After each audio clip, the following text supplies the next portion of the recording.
Welcome, dear listener, to another quiet wander through the pages of history. Tonight, we'll be exploring a forgotten chapter of ancient life, one that still echoes softly through time. Whether you're settling in with a warm drink or already wrapped in blankets, thank you for letting my voice keep you company tonight. Before we begin, I'd love to know, where are you listening from, and what time of day is it for you? Are you hearing this as the sun rises, or are you, like me, surrounded by the hush of nighttime? If the idea of gentle stories from long ago helps ease your mind, I'd be so grateful if you'd subscribe. There are many more journeys waiting for us, just beyond the veil of sleep. But before we dive into their world, let me paint you a picture of what we're really talking about here. We're not just exploring some footnote in Egyptian history. We're uncovering a sophisticated network of women who advised pharaohs on military strategy, influenced religious policy, and accumulated wealth that rivaled the treasuries of entire provinces. Some of these women became so powerful that their names were deliberately erased from official records, their stories buried beneath centuries of sand and silence. What you're about to discover will completely change you. Think, how about ancient Egypt? Forget everything you thought you knew about the role of women in pharaonic society. The courtesans of Thebes weren't just entertainers or companions. They were kingmakers, spies, diplomats, and sometimes the real rulers behind the golden mask. In this video, I'm going to introduce you to 3 specific women whose stories will blow your mind. First, there's Khamwaset, a courtesan who rose from the streets of Thebes to become the unofficial advisor to Ramesses II during his most critical military campaigns. Then we'll meet Isetemkeb, whose beauty was so legendary that it sparked a civil war between 2 rival pharaohs, and whose political maneuvering ultimately decided which dynasty would rule Egypt for the next 2 centuries. Finally, I'll tell you about Taweret, a courtesan who built a spy network so extensive that she knew about foreign invasions weeks before the pharaoh's own generals. But here's what makes this story even more incredible. These women didn't just accumulate power through seduction or manipulation. They were educated, often more literate than the nobles around them, fluent in multiple languages, and skilled in everything from astronomy to medicine. They had to be, because surviving in the dangerous world of pharaonic politics required intelligence that went far beyond physical beauty. The story begins in the heart of Thebes, during the height of the New Kingdom, when Egypt controlled an empire that stretched from Nubia in the south to the Euphrates River in the north. Picture the capital city at sunset, when the Nile reflected gold and crimson, and the massive temples cast long shadows across streets filled with merchants, soldiers, and pilgrims from across the known world. It was in this bustling metropolis that Khamwaset first caught the attention of the royal court. Born in the workers' quarter near the Valley of the Kings, she was the daughter of a tomb painter whose modest skills barely kept food on the table. But Khamwaset possessed something that couldn't be bought or inherited. She had a mind that absorbed information like papyrus soaks up ink, and a voice that could make grown men weep or laugh with equal ease. By the time she reached her 16th year, Khamwaset had already mastered hieratic script, learned to speak Akkadian from Mesopotamian traders, and memorized vast portions of religious texts that most priests struggled to recite correctly. Her beauty was undeniable, but it was her intellect that set her apart from every other young woman in Thebes. The opportunity that would change her life forever came during the festival of Opet, when Pharaoh Ramesses II made his ceremonial journey from Karnak Temple to Luxor Temple.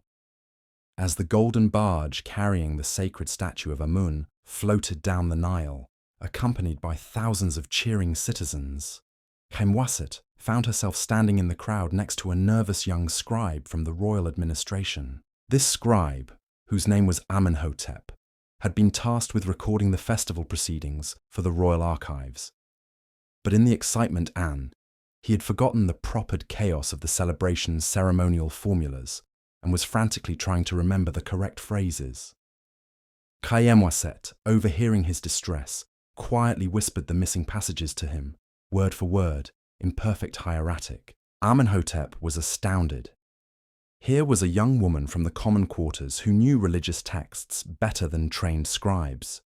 When he reported this encounter to his superiors, word eventually reached the ears of someone very important indeed. Within a week, Khaemwaset received a summons that would terrify most people in her position. She was to appear before Khaemwaset the Elder, the pharaoh's chief concubine, and the unofficial leader of the royal women's quarters. Now, Khaemwaset the Elder was no ordinary court figure.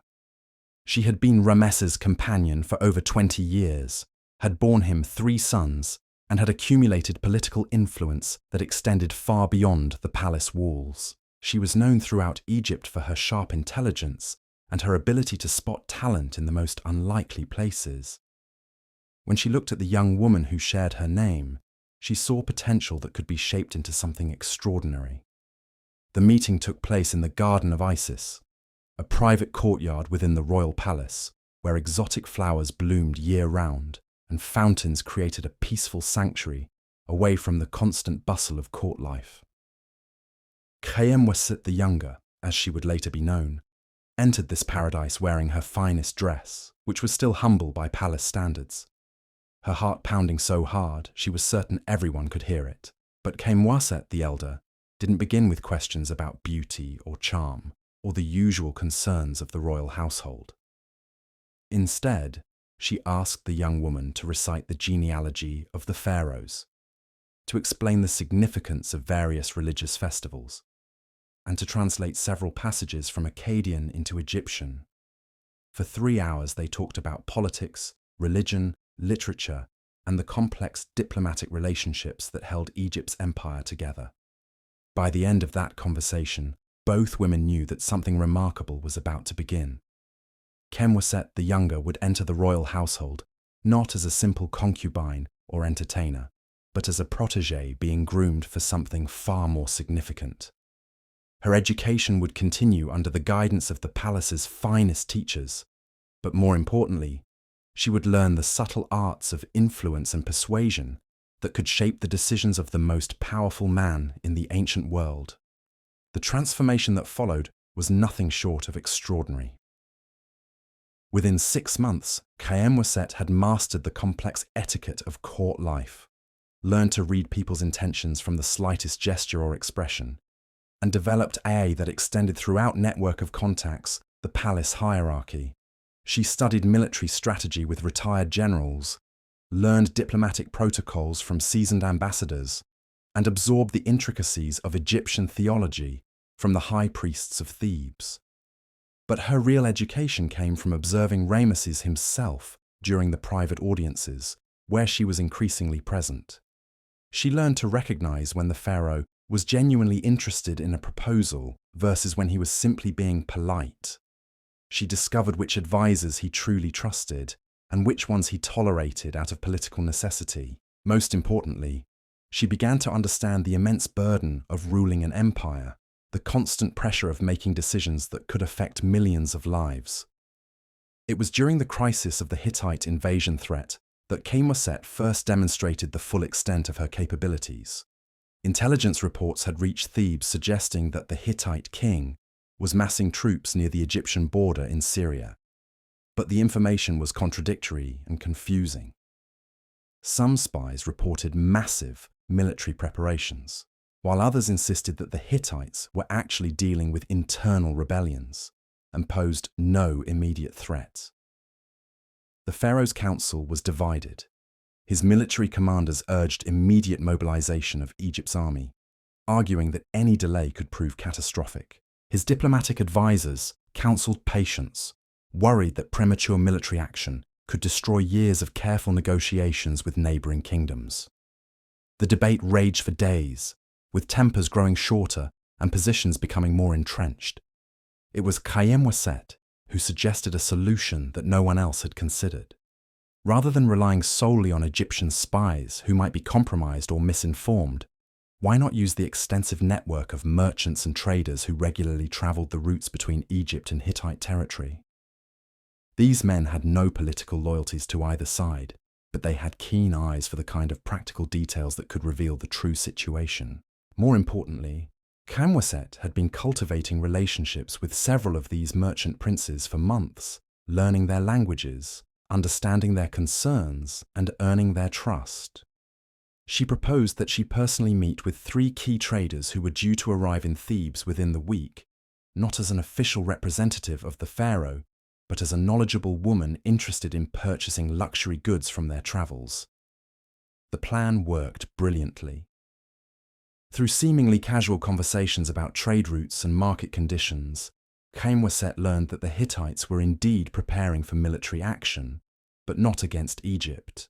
They were planning to crush a rebellion in their eastern provinces, and the troop movements that had alarmed Egyptian spies were actually armies being repositioned for an entirely different campaign. This intelligence allowed Rameses to avoid a costly and unnecessary military mobilization, while simultaneously positioning Egypt to take advantage of Hittite distraction by strengthening defenses in other vulnerable areas. The success of this operation established Camwaset as far more than just another member of the royal household. She, a thinker, and a valuable to proven herself as a strategic intelligence asset. But her rise to prominence also created enemies within the court. Several established advisors resented the influence of someone they saw as an upstart from the common quarters, regardless of her abilities. Palace gossips whispered that she was using improper means to maintain the pharaoh's attention, spreading rumors designed to undermine her credibility and position. The most dangerous of these enemies was Ptahhotep, a nobleman whose family had served the royal court for generations and who considered himself the rightful heir to greater influence. Ptahhotep had watched with growing alarm as this young courtesan gained access to counsels and conversations that he felt should be reserved for men of proper breeding and established position. He began a subtle campaign to discredit Camwaset, spreading whispers about her humble origins and questioning whether someone from the workers' quarter could truly understand the complexities of governing an empire. More dangerously, he started suggesting that her success in gathering intelligence about the Hittites might indicate connections that went beyond mere merchant relationships. The accusations hung in the palace air, like incense smoke, poisonous and persistent. Ptahhotep's whispered campaigns began to find receptive ears among courtiers, who had never fully accepted a woman of common birth wielding such influence. But what Ptahhotep didn't realize was that his subtle warfare had been noticed by someone far more dangerous than he could imagine. Camwaset had learned to navigate palace intrigue with the same precision that Egyptian astronomers used to track the movements of stars. She knew that responding directly to Ptahhotep's attacks would only legitimize his accusations and draw unwanted attention to the very position she had worked so hard to build. Instead, she chose a strategy that would demonstrate just how thoroughly she understood the true nature of power in ancient Egypt. The opportunity came during the annual taxation review, when regional governors traveled to Thebes to report on grain harvests, gold production, and tribute collections from throughout the empire.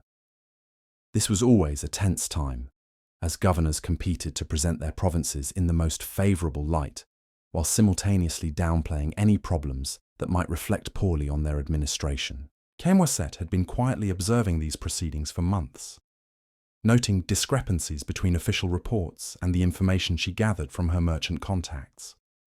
She discovered that several governors were systematically underreporting their tax collections, skimming substantial amounts for their personal treasuries, while claiming that poor harvests or local difficulties had reduced their province's contributions to the royal coffers. But rather than expose these irregularities directly, Camwaset devised a plan that would simultaneously demonstrate her value to Rameses while neutralizing Ptahhotep's influence forever. She began by approaching the pharaoh with a seemingly innocent suggestion about improving the accuracy of provincial reports by cross-referencing them with independent merchant accounts. The beauty of her approach was that it appeared to be motivated purely by concern for the kingdom's financial health, with no personal agenda whatsoever. When Rameses agreed to implement her suggestion, the results were devastating for the corrupt governors and, more importantly, for Ptahhotep himself. You see, Ptahhotep's own family estates were located in one of the provinces where tax evasion had been most systematic. His younger brother served as deputy administrator for the region, and family correspondence that was routinely reviewed by palace security revealed detailed knowledge of the underreporting schemes. Suddenly, Ptahhotep found himself in the impossible position of either denouncing his own family or being implicated in corruption that threatened the stability of the entire empire. The scandal that followed destroyed not just Ptahhotep's political ambitions, but the credibility of everyone who had supported his attacks on Khamwaset. The woman he had dismissed as an unworthy upstart had outmaneuvered him so completely that his own allies began distancing themselves, terrified of being associated with his disgrace. But Khamwaset's triumph came with an unexpected consequence that would define the rest of her extraordinary career. Word of her strategic brilliance spread beyond the borders of Egypt, carried by diplomats and traders who witnessed the destruction of one of Thebes' most established noble families. Foreign courts began to take notice of this remarkable woman who seemed to possess an almost supernatural ability to gather information and manipulate political situations. It was this reputation that brought her to the attention of Muwatalli, the Hittite king whose military movements she had correctly analyzed months earlier. But instead of viewing her as an enemy, Muwatalli recognized in Khamwaset a potential asset whose skills could be valuable to his own ambitions. Through intermediaries, he began to probe whether Egypt's most famous courtesan might be interested in expanding her influence beyond the borders of her homeland. The approach was subtle and sophisticated, befitting the diplomatic traditions of two great civilizations that had been dancing around each other for generations. Rather than crude attempts at bribery or coercion, Muwatalli's representatives offered something far more tempting to a woman of Khamwaset's intelligence: access to information and perspectives that no Egyptian, regardless of rank, could obtain through conventional channels. They proposed a relationship that would benefit both kingdoms, where Khamwaset could serve as an unofficial channel for communication between the pharaoh and the Hittite king. Such arrangements were not uncommon in the ancient world, where formal diplomatic protocols often proved too rigid for the delicate negotiations required to maintain peace between powerful empires. For Khamwaset, the proposition represented an opportunity to elevate her influence to an entirely new level. No longer would she be confined to the internal politics of Egypt, however sophisticated and challenging they might be. She could become a player on the international stage, helping to shape relationships between civilizations that controlled the destiny of millions of people. But accepting the Hittite overtures also carried enormous risks. If her role as an intermediary were ever discovered by Egyptian officials who weren't privy to the arrangement, she could be accused of treason and face execution. Even Rameses himself might find it politically necessary to disavow her activities if they became public knowledge at an inconvenient moment. The decision required careful consideration of factors that went far beyond personal ambition. Khamwaset had to evaluate whether she could maintain the delicate balance required to serve Egypt's interests while appearing to cooperate with foreign powers. She had to assess whether Rameses would support such an arrangement if it were ever exposed, and whether the potential benefits justified the catastrophic consequences of failure. After weeks of careful deliberation, Khamwaset made the choice that would transform her from a palace courtesan into one of the most influential women in the ancient world. She agreed to serve as a secret diplomatic channel between Egypt and the Hittite Empire, but with conditions that protected both her position and her homeland's interests. The first secret meeting took place in a location that perfectly symbolized the dangerous game she had chosen to play.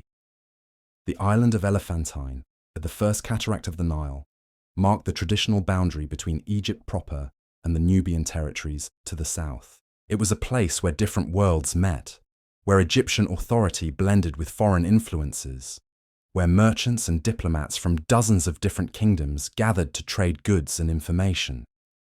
Khamwaset traveled to Elephantine as part of a religious pilgrimage to the temples of Khnum, the ram-headed god who controlled the annual flooding of the Nile. Her entourage included priests, servants, and guards, whose presence provided perfect cover for meetings that needed to remain invisible to casual observers.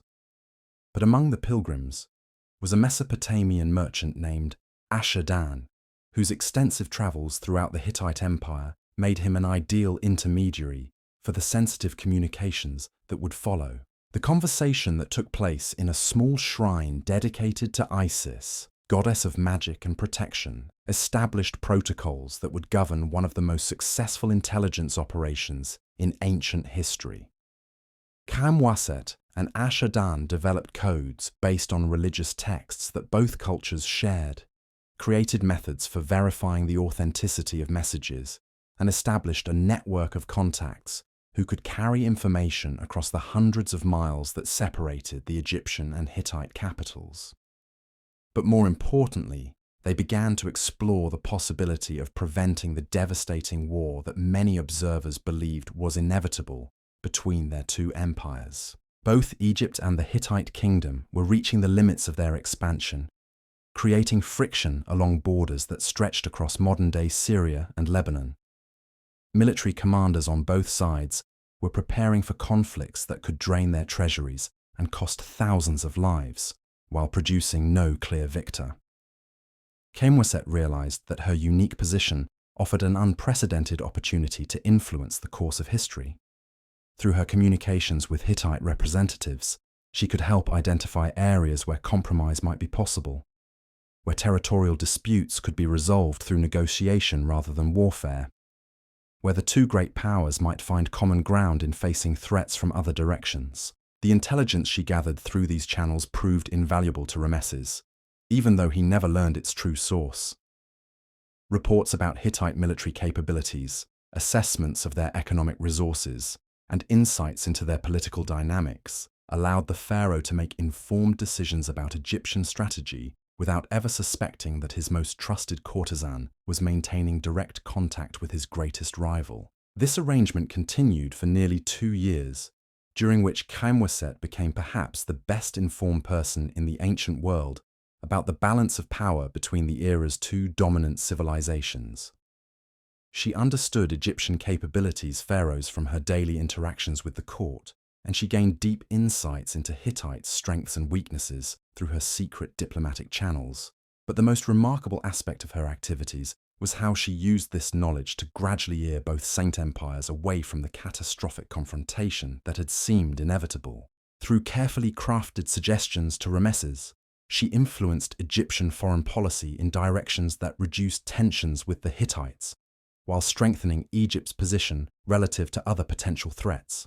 Simultaneously, her communications with Hittite representatives helped them understand Egyptian perspectives and concerns, making it easier for both sides to avoid the kinds of misunderstandings that had historically triggered wars between great powers. She became, in effect, a one-woman diplomatic corps, whose efforts prevented conflicts that could have devastated the entire region. The success of these efforts culminated in one of the most significant diplomatic achievements of the ancient world, though Kamwaset's role in creating the conditions for this success would remain hidden for thousands of years. The stage was being set for negotiations that would produce the world's first recorded peace treaty between major powers, an agreement that would establish principles of international law that influence diplomatic relations to this day. But even as she celebrated these remarkable achievements, Kamwaset knew that her greatest challenges still lay ahead. The very success of her diplomatic efforts had attracted attention from other quarters, including some of the most dangerous and sophisticated intelligence networks in the ancient world. The Persian spy network had been watching Kamwaset's activities for months before they made their first move. Led by a shadowy figure known only as Artaxerxes the Silent, these operatives had infiltrated courts throughout the region, gathering intelligence that could be used to destabilize the delicate balance of power between Egypt and the Hittite Empire. What made the Persian network so dangerous wasn't just their skill at gathering information. They understood that the greatest empires could be brought down not through military conquest alone, but by destroying the trust and communication that held alliances together. If they could expose Kamwaset's secret diplomatic role, they could trigger exactly the kind of suspicion and paranoia that would make peace between Egypt and the Hittites impossible. Their first probe came during the Festival of Thoth, when scribes and scholars from throughout the ancient world gathered in Thebes to share knowledge and celebrate the god of wisdom. Among the visiting dignitaries was a Persian scholar named Darius, whose reputation for linguistic expertise had earned him invitations to royal courts across the region. But beneath his scholarly exterior, Darius was one of Artaxerxes' most skilled operatives. Darius approached Khaemwaset during a reception at the Temple of Karnak, engaging her in what appeared to be casual conversation about ancient texts and religious practices. But his questions were carefully designed to probe her knowledge of Hittite customs and language, testing whether her understanding went beyond what any Egyptian, however educated, should reasonably possess. The interrogation was so subtle that most people would never have recognized it as anything more than academic discussion. But Khaemwaset had spent years learning to detect the hidden meanings beneath surface conversations. She realized within minutes that this supposed scholar was fishing for information that could compromise her position, and she responded with a performance that would have impressed the finest actors in Thebes. She allowed herself to display exactly the level of knowledge that a well-educated courtesan might be expected to possess, demonstrating familiarity with Hittite culture that could be explained through interactions with merchants and diplomats, while carefully avoiding any insights that would suggest direct contact with Hittite officials. Her responses were so perfectly calibrated that Darius left the encounter convinced that earlier reports about her activities had been exaggerated. But Khaemwaset knew that this initial probe would not be the last. The Persian network was too sophisticated to rely on a single test, and her successful deflection of their questions would only make them more determined to uncover the truth about her activities that she needed. She realized to take but the entire diplomatic, active measures to protect not just her self-framework she had worked so hard to establish. The solution came to her during Aro-mentioned private audience with Ramesses, when the Fard his growing concerns about Persian expansion into territories that had traditionally been within Egypt's sphere of influence. Persian gold was funding rebellions in Nubian provinces. Persian agents were stirring up trouble among Egyptian allies in the Levant, and Persian merchants were systematically gathering intelligence about Egyptian military capabilities. Khaemwaset saw an opportunity to transform a threat into an advantage. Rather than simply defending against Persian espionage, she proposed creating a counterintelligence operation that would feed false information to Persian agents while identifying their networks throughout the region. The plan required resources and authority that only the pharaoh could provide, but it also offered benefits that extended far beyond protecting her own activities. Ramesses was intrigued by the proposal, particularly when Khaemwaset explained how such an operation could simultaneously strengthen Egypt's diplomatic position with the Hittites. By sharing selected intelligence about Persian activities with Hittite representatives, Egypt could demonstrate its value as an ally while creating common cause against a mutual threat. The authorization came within days, along with access to resources that transformed Khaemwaset from an individual operator into the leader of one of the most sophisticated intelligence organizations in the ancient world. She gained control of a budget that allowed her to recruit agents throughout the Eastern Mediterranean, establish safe houses in major trading centers, and create communication networks that could move information across vast distances with remarkable speed. But the most important resource she gained was legitimacy. Her activities now had official sanction from the highest levels of the Egyptian government, which meant that she could operate with confidence that her efforts would be supported even if they were exposed.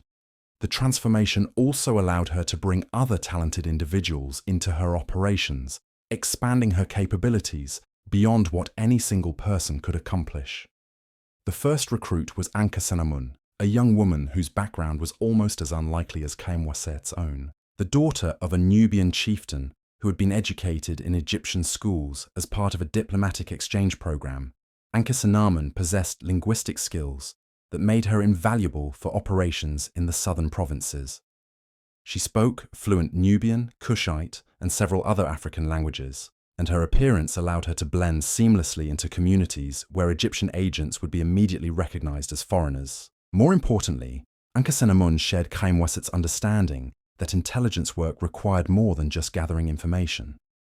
She possessed the analytical skills necessary to evaluate conflicting reports, identify patterns that others might miss, and develop strategies that could turn raw intelligence into political advantage. Within weeks of joining the operation, she had identified 3 Persian agents operating in Elephantine and developed plans for turning them into double agents. The second major recruit was Senenmut, a former priest whose falling out with the religious hierarchy had left him bitter and looking for new purpose. His years in the temples had given him access to networks of priests and scribes throughout Egypt, contacts who could provide information about everything from local political sentiment to the movement of goods and people across provincial boundaries.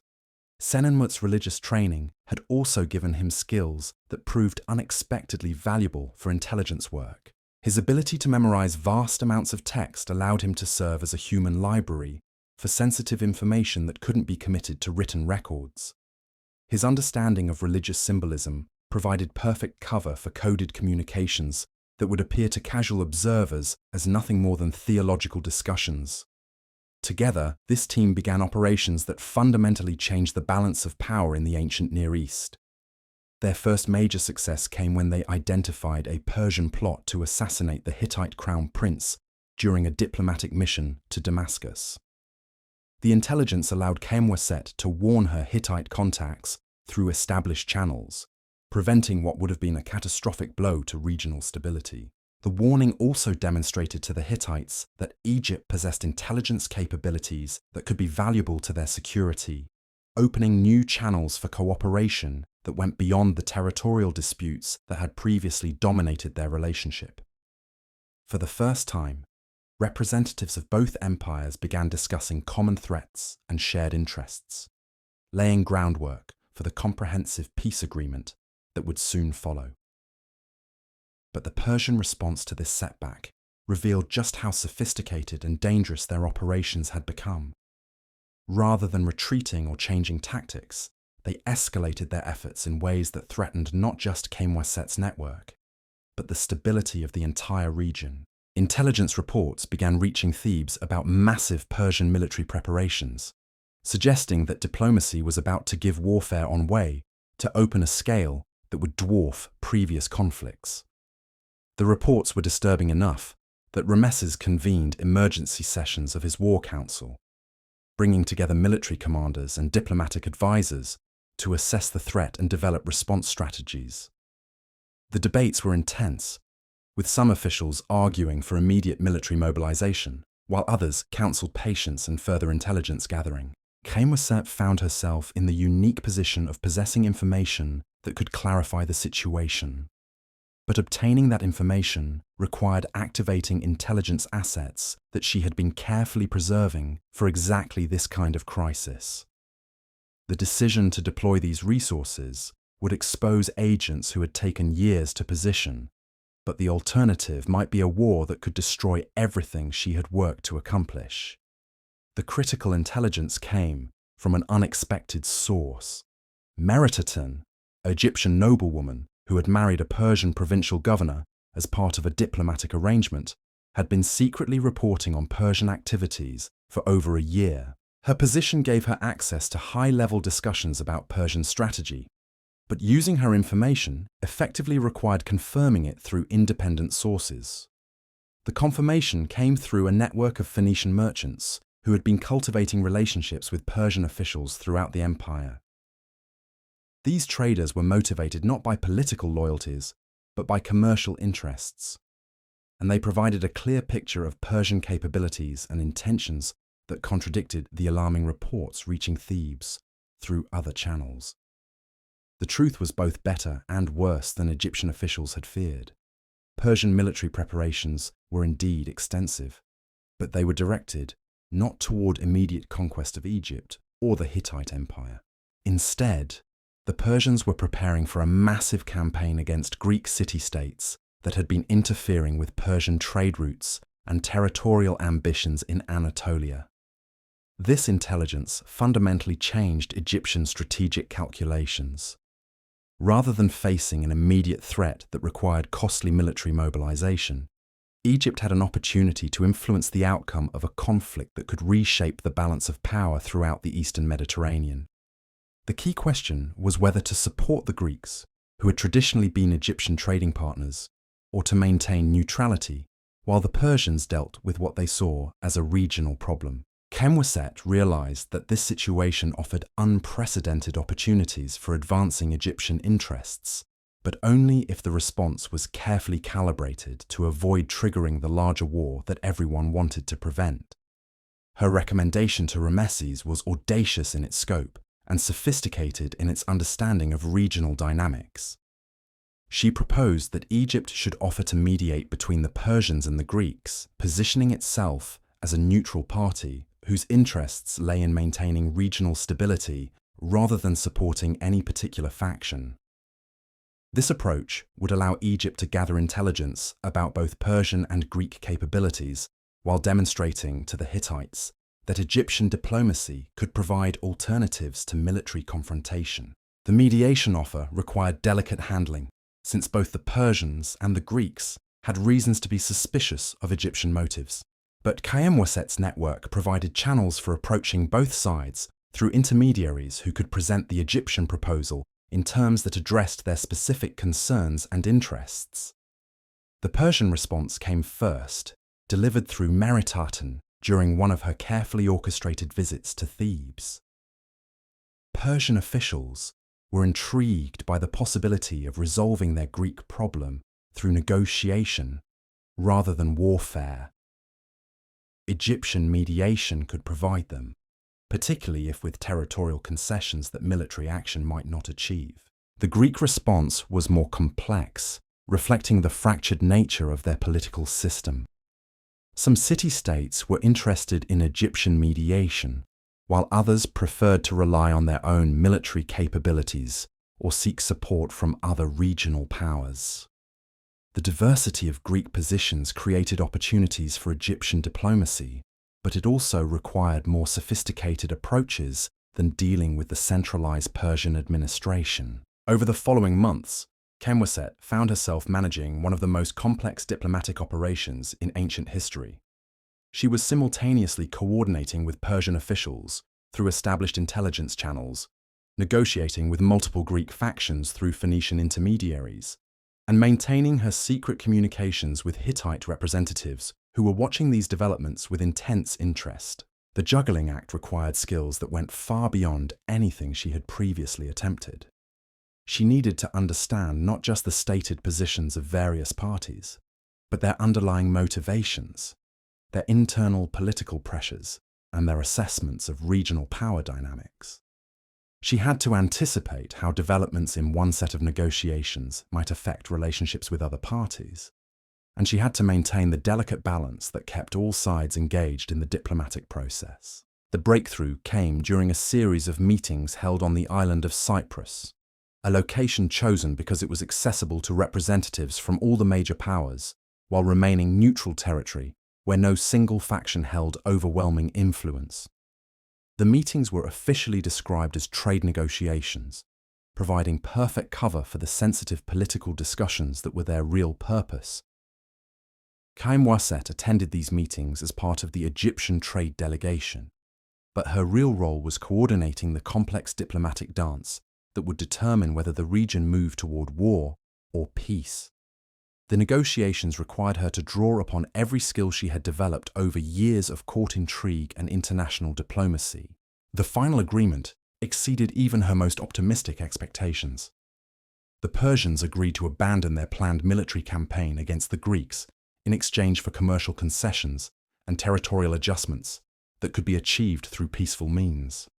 The Greeks accepted these arrangements because they provided economic benefits while avoiding a war they weren't certain they could win.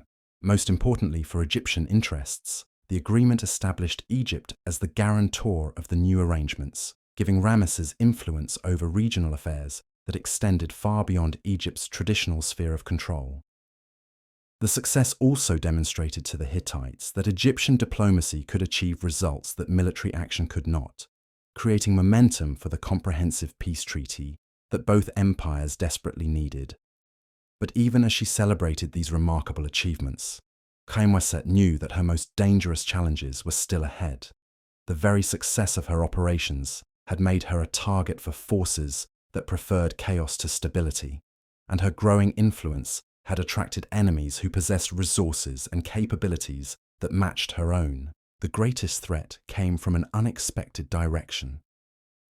Nefertiti the Younger, a distant relative of the famous queen whose beauty and political skills had made her a legend, had been watching Khaemweset's rise with a mixture of admiration and jealousy that was slowly transforming into something far more dangerous. Nefertiti the Younger had grown up hearing stories of her legendary namesake, tales of a queen who had wielded power alongside Akhenaten during one of Egypt's most turbulent periods. But where the original Nefertiti had achieved influence through marriage to a pharaoh, this descendant had chosen a different path entirely. She had cultivated her own network of allies and resources, building a power base that operated entirely outside the traditional structures of Egyptian society. What made Nefertiti the Younger so dangerous wasn't just her political ambitions or her considerable resources. She possessed something that most of Khaemweset's previous enemies had lacked: a genuine understanding of how intelligence networks functioned and the patience to wage warfare that could continue for years without obvious results.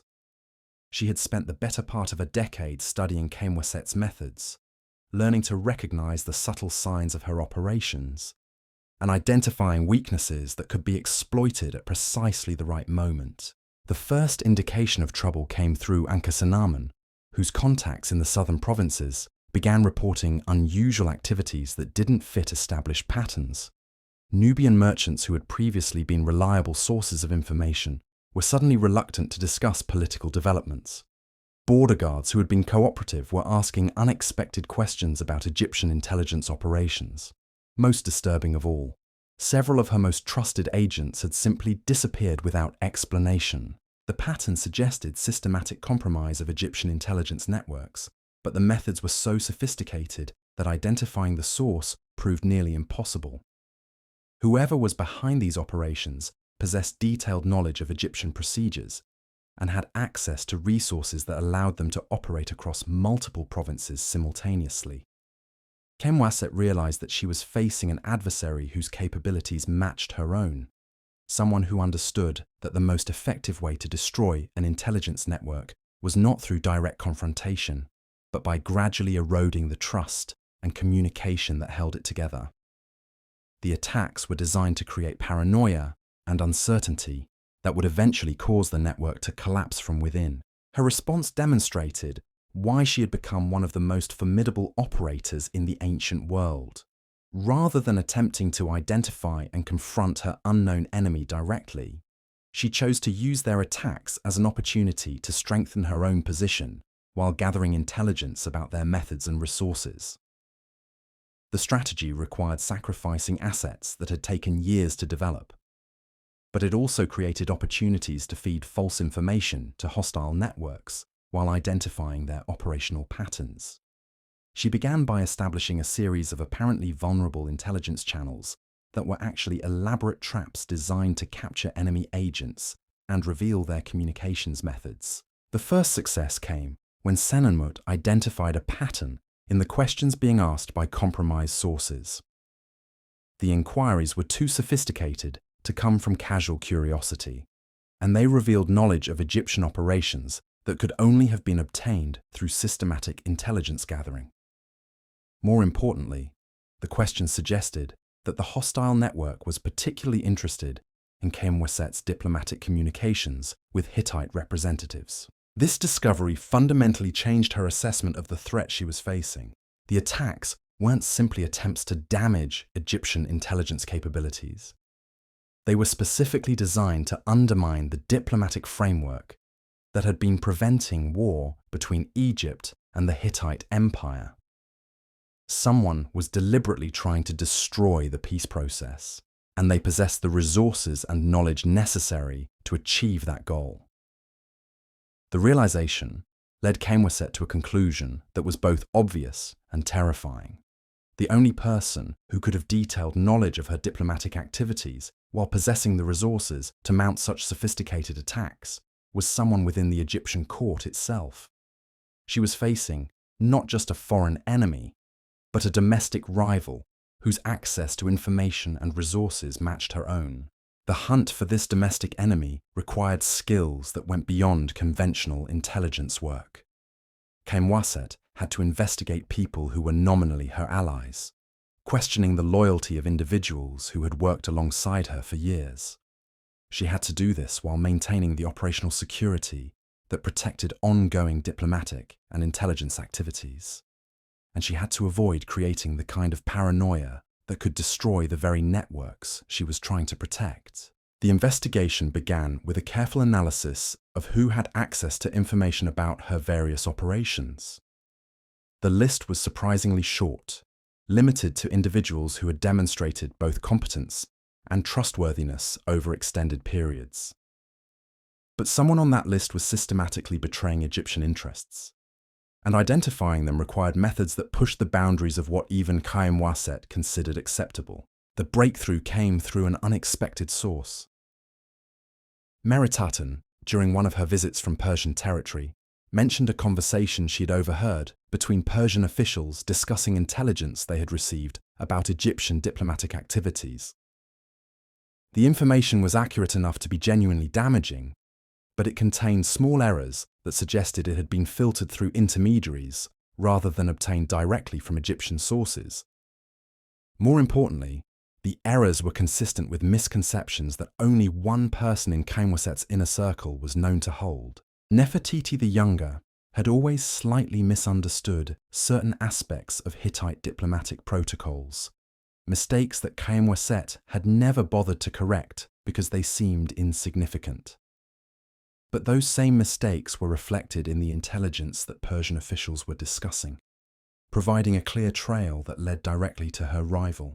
The confirmation of Nefertiti the Younger's treachery came through a trap that was elegant in its simplicity. Khemwaset arranged for false information about Egyptian military preparations to be shared with her inner circle, with slightly different versions given to each individual. When Persian agents began asking questions that reflected the specific version shared with Nefertiti the Younger, the identity of the traitor was definitively established. But knowing who was betraying Egyptian interests and proving it in ways that would satisfy Ramesses were entirely different challenges. Nefertiti the Younger was too sophisticated to leave obvious evidence of her treachery, and her family connections provided protection that made direct accusations extremely dangerous. Khemwaset needed to find a way to neutralize the threat without triggering a scandal that could undermine confidence in Egyptian intelligence operations. The solution required patience and strategic thinking that demonstrated why Khemwaset had become legendary throughout the ancient world. Rather than confronting Nefertiti the Younger directly, she decided to use her rival's own methods against her, feeding false information that would expose her treachery, while simultaneously advancing Egyptian interests. The plan began with carefully crafted intelligence about supposed Egyptian weaknesses that would be irresistible to Persian officials. Khemwaset arranged for Nefertiti the Younger to learn about fictional problems with Egyptian military supplies, imaginary disagreements between Ramesses and his generals, and non-existent vulnerabilities in Egyptian defensive positions.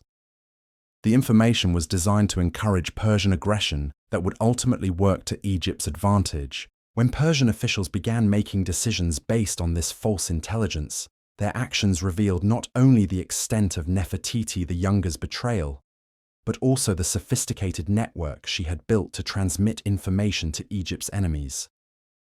The evidence was overwhelming and undeniable. But more importantly, it demonstrated that her treachery had actually been turned to Egypt's benefit through superior intelligence work. The confrontation took place in the same Garden of Isis, where Khemwaset had first met her mentor years earlier. But this time, she was the one in the position of authority, facing someone whose ambitions had led to betrayal of everything they both claimed to serve. Nefertiti the Younger arrived expecting to discuss coordination of their respective intelligence networks, unaware that her treachery had been discovered and turned against her. The conversation that followed was a masterpiece of psychological warfare. Khemwaset didn't begin with accusations or threats. Instead, she calmly described the false intelligence that Nefertiti the Younger had been passing to Persian agents, explaining in precise detail how that information had been crafted to mislead Egypt's enemies while advancing Egyptian strategic objectives. The realization of how completely she had been outmaneuvered broke Nefertiti the Younger's composure in ways that direct confrontation never could have achieved. She had spent months believing that she was successfully undermining Khaemweset's operations, only to discover that she had actually been an unwitting agent of Egyptian interests. Her network of contacts, her carefully cultivated relationships with foreign agents, her sophisticated methods of transmitting information had all been turned against her without her knowledge. But Khaemweset's triumph came with an offer that demonstrated the political sophistication that had made her indispensable to Ramesses. Rather than demanding punishment or public exposure, she proposed that Nefertiti the Younger continue her relationship with Persian agents, but now as a conscious double agent working under Egyptian direction. The arrangement would allow Egypt to maintain influence over Persian decision-making, while giving Nefertiti the Younger an opportunity to redeem herself through genuine service to her homeland. The proposal was brilliant in its recognition of political realities. Exposing Nefertiti the Younger's treachery would create a scandal that could undermine confidence in Egyptian intelligence operations, while destroying valuable assets that had taken years to develop. Converting her into a conscious double agent would preserve those assets while ensuring that future intelligence operations served Egyptian rather than Persian interests. The agreement that followed established protocols that would govern one of the most successful double-agent operations in ancient history. Nefertiti the Younger would continue her contacts with Persian officials, but now she would be feeding them information that was carefully crafted to advance Egyptian strategic objectives. She would also provide intelligence about Persian capabilities and intentions that could help Egypt respond more effectively to future threats. The arrangement required trust between two women who had every reason to remain enemies, but it was built on a foundation of mutual respect for each other's capabilities and a shared recognition that their homeland's interests transcended personal rivalries. Both understood that the success of their collaboration would determine whether Egypt could maintain its position as a dominant power in a rapidly changing world, the first one that either had expected. Intelligence test of their partnership came, so reports began reaching Thebes about a new threat that made previous Persian activities seem insignificant by comparison. The Sea Peoples, mysterious maritime raiders whose origins remained unknown, were beginning to appear in the eastern Mediterranean in numbers that suggested coordinated rather than random attacks. These raiders possessed military capabilities that surprised established powers throughout the region. Their ships were faster and more maneuverable than traditional war vessels. Their warriors fought with weapons and tactics that conventional armies struggled to counter, and their attacks were coordinated in ways that suggested sophisticated leadership and strategic planning. Most disturbing of all, the Sea Peoples seemed to possess detailed intelligence about the defenses and capabilities of the civilizations they attacked. Their raids targeted specific vulnerabilities while avoiding areas where resistance would be strongest, suggesting that they had access to information that should have been closely guarded military secrets. The threat posed by the Sea Peoples was fundamentally different from anything that established powers had previously faced. These weren't rival empires seeking territorial expansion or commercial advantage. They appeared to be nomadic warriors whose objectives remained unclear but whose capabilities were undeniably formidable. Traditional diplomatic solutions seemed irrelevant when dealing with enemies whose motivations and organizational structures remained mysterious. Khaemweset realized that confronting this new threat would require intelligence capabilities that went beyond anything she had previously attempted. She needed to gather information about enemies whose origins, objectives, and methods were completely unknown. She had to do this while maintaining her existing operations and managing the complex diplomatic relationships that kept the region from descending into general warfare. The challenge required resources that exceeded what any single intelligence network could provide. For the first time in her career, Kmwaset found herself in the position of needing to coordinate with foreign intelligence services, sharing information and resources with former enemies in order to confront a threat that endangered everyone equally. The collaboration began with her Hittite contacts, who had been tracking Sea People activities in the northern Mediterranean.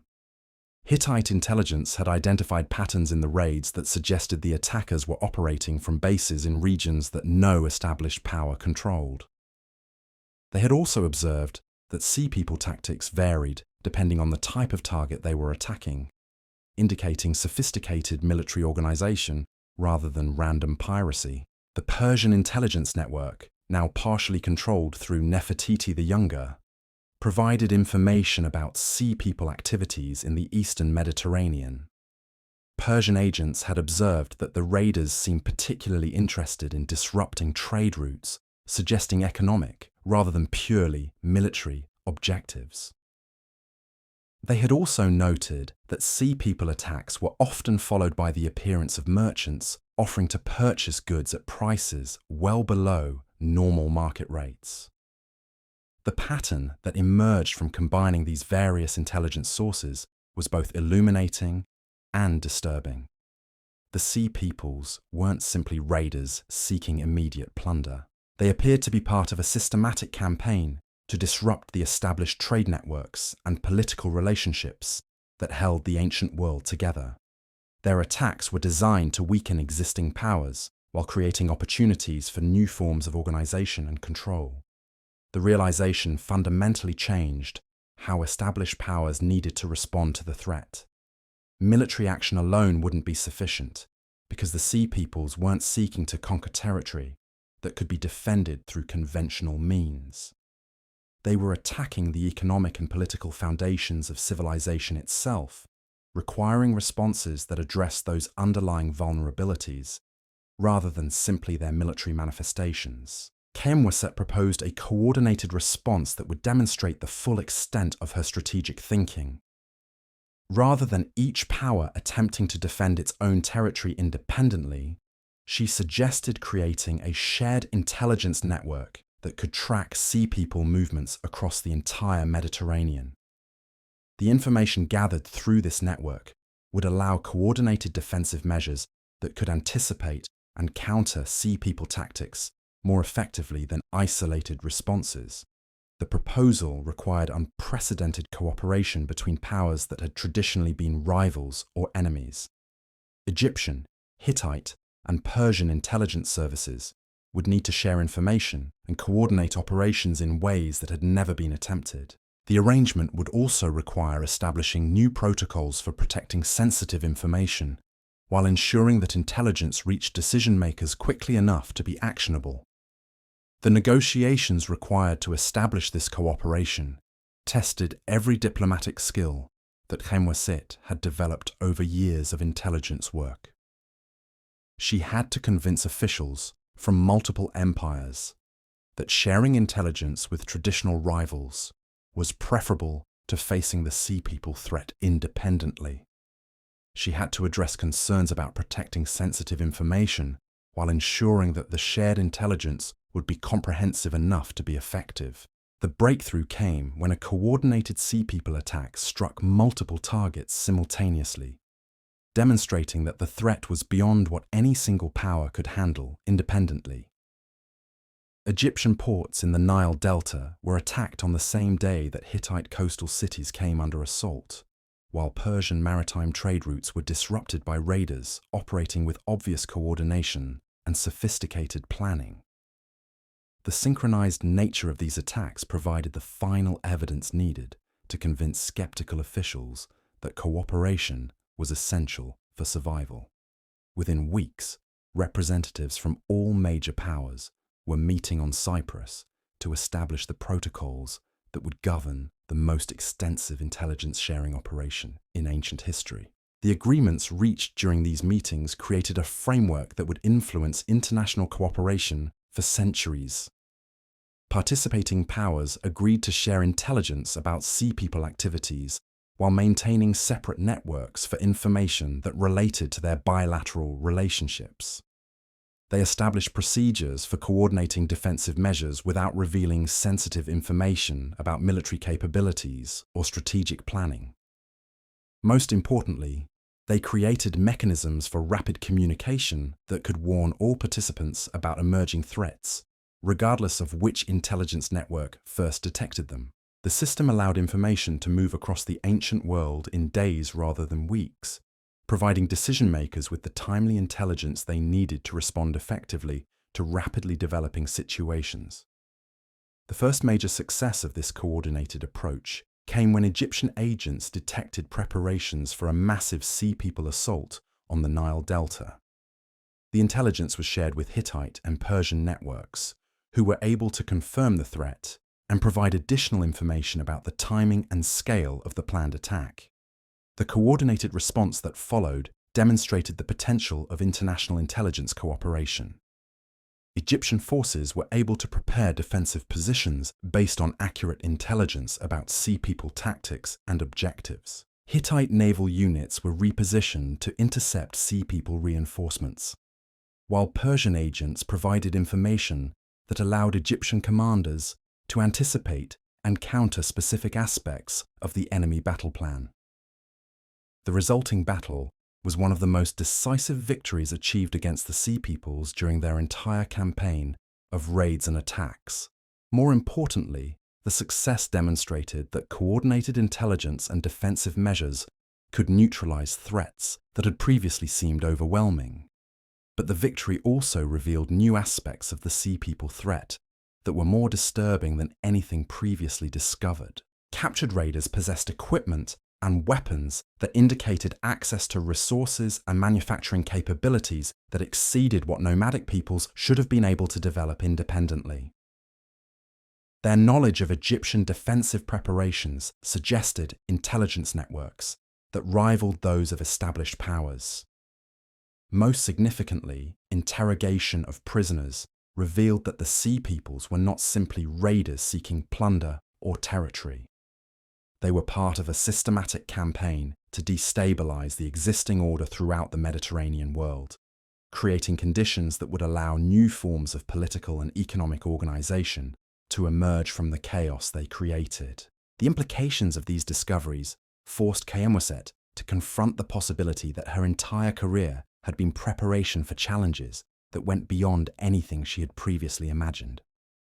The skills she had developed in palace intrigue, diplomatic negotiation, and intelligence operations were about to be tested against enemies whose objectives threatened the very foundations of the civilization she had spent her life defending. The stage was being set for conflicts that would determine whether the ancient world's great civilizations could adapt to new forms of warfare and political organization, or whether they would collapse under pressures they had never been designed to withstand. Khemosset found herself at the center of these developments, her networks and relationships providing the only reliable sources of information about threats that could reshape the known world. The woman who had begun her career as a humble courtesan in the workers' quarter of Thebes had become one of the most important figures in the ancient world, her decisions influencing the fate of empires and the survival of civilizations that had endured for millennia. But her greatest challenges still lay ahead, as the Sea Peoples prepared to unleash forces that would test everything she had learned about power, politics, and the delicate relationships that held the ancient world together. The evidence of advanced Sea People organization reached Khemosset through channels that would have seemed impossible just months earlier. A Phoenician merchant named Hiram, whose trading vessels had been tracking the mysterious raiders across multiple sea routes, brought intelligence that shattered every assumption about their primitive nature. These weren't desperate nomads fleeing some distant catastrophe. They were operating with resources and coordination that suggested backing from established powers. Hiram's report, delivered during a clandestine meeting in the ruins of an abandoned temple near Memphis, painted a picture that chilled even Khemosset's experienced blood. The Sea Peoples possessed detailed maps of Egyptian harbors that could only have been created through systematic reconnaissance over many months. Their weapons weren't crude tribal implements, but sophisticated bronze work that matched the quality produced in the finest workshops of established civilizations. Most disturbing of all, captured Sea People equipment bore markings that Hiram recognized from his extensive travels. The bronze had been smelted using techniques specific to workshops in Anatolia. The leatherwork showed characteristics of Nubian craftsmanship. The pottery fragments found at their abandoned campsites had been made with clay that originated in regions controlled by various Mediterranean powers. The implications were staggering. The Sea Peoples weren't operating independently. They were being supplied and supported by a network that extended throughout the known world, a conspiracy that involved collaborators within the very civilizations they were attacking. Someone was deliberately orchestrating the destabilization of the ancient world, the seed's political order, using people as instruments of a strategy that remained hidden behind layers of deception and misdirection. Caimoset realized that she was facing an enemy whose sophistication matched or exceeded her own. The attacks that had seemed like random raids were actually components of a carefully orchestrated campaign designed to weaken established powers while concealing the identity and objectives of whoever was directing them. The true enemy remained invisible, manipulating events from behind a screen of maritime chaos and political confusion. The investigation required mobilizing every asset she had developed over years of intelligence work. Ankhesenamon's network in the southern provinces began tracking the movement of materials and personnel that could be supporting Sea People operations.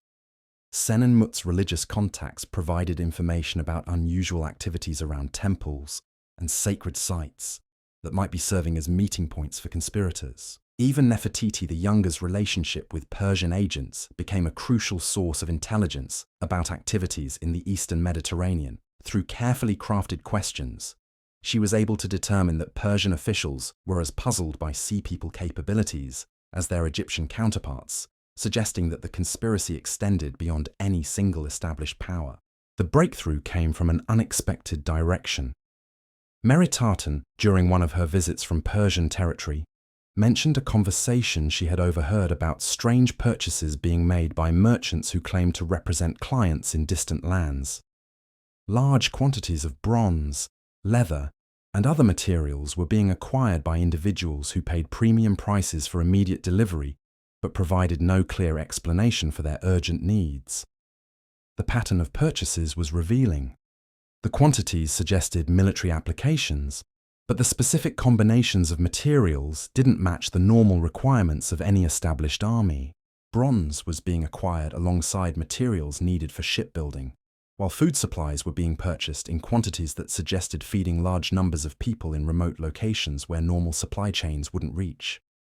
Caimoset began mapping these unusual commercial activities, looking for patterns that might reveal the locations where Sea People operations were being organized and supplied. The work required combining intelligence from multiple sources while maintaining the operational security that protected her various networks from discovery. The map that gradually emerged was both fascinating and terrifying. The unusual purchases were being made through a network of intermediaries that extended from the Black Sea to the Western Mediterranean, with concentration points that suggested major organizational centers on coastal regions, that islands, and were supposedly uninhabited or controlled by minor local rulers. One location stood out with particular significance. The island of Crete, which had been largely abandoned since the collapse of the Minoan civilization generations earlier, showed patterns of activity that couldn't be explained by the small population of farmers and fishermen who supposedly constituted its only inhabitants. Large quantities of materials were flowing to the island, but nothing of comparable value was being exported.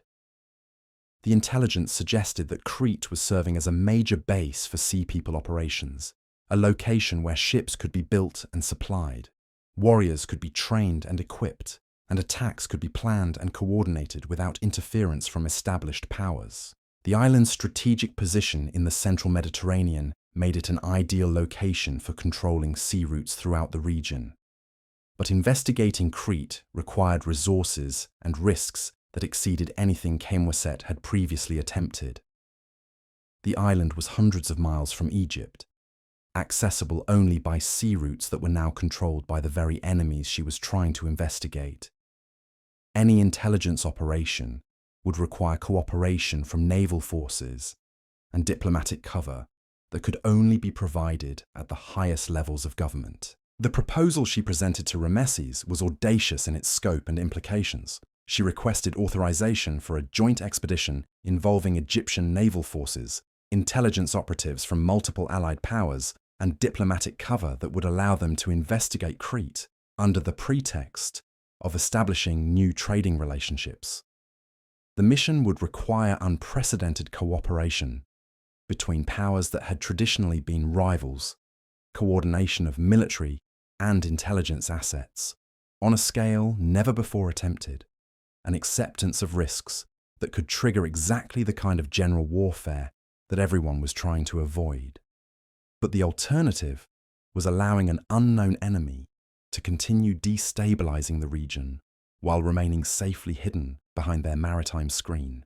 Rameses' authorization came with resources that transformed the proposed investigation into one of the most ambitious intelligence operations in ancient history. Egyptian warships would provide naval support, while diplomatic missions to allied powers would secure the cooperation needed to make the expedition appear legitimate to casual observers. The planning required months of careful coordination between intelligence services that had only recently begun sharing information. Egyptian naval commanders needed to understand the intelligence requirements while avoiding actions that would alert potential enemies to the mission's true purpose. Diplomatic representatives had to negotiate agreements that would provide the necessary cover while protecting sensitive information about the operation's real objectives. The expedition that finally departed from Alexandria was a masterpiece of deception and coordination. To external observers, it appeared to be a routine diplomatic and commercial mission designed to establish new trade relationships throughout the Mediterranean. The ships carried merchants, diplomats, and scholars whose presence provided perfect cover for the intelligence operatives who constituted the mission's real purpose. Khaemwaset travelled as part of the diplomatic delegation, her official role being to negotiate commercial agreements that would benefit Egyptian traders. But her real mission was to coordinate the intelligence gathering that would either confirm or refute the theories about Crete's role in supporting sea people operations. The voyage across the Mediterranean provided opportunities to gather intelligence about sea people activities from multiple sources. Encounters with other merchant vessels allowed Khaemwaset's team to collect information about unusual shipping patterns, changes in local political conditions, and rumors about mysterious activities on various islands and coastal regions. The intelligence gathered during the voyage confirmed that something extraordinary was happening throughout the Mediterranean world.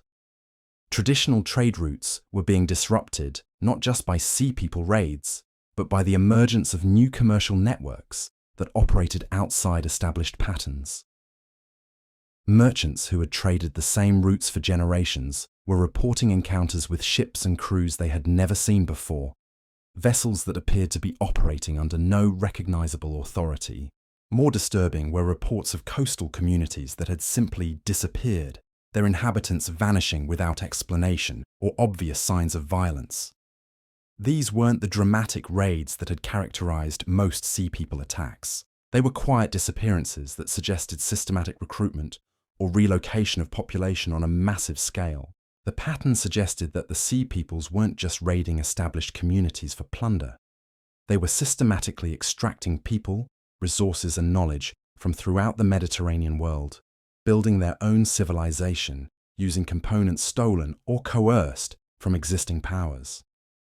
The scale of this operation exceeded anything that could be accomplished by simple raiders or nomadic tribes. When the expedition finally reached Crete, the evidence of massive organized activity was undeniable. The supposedly abandoned harbors showed signs of recent construction and heavy use.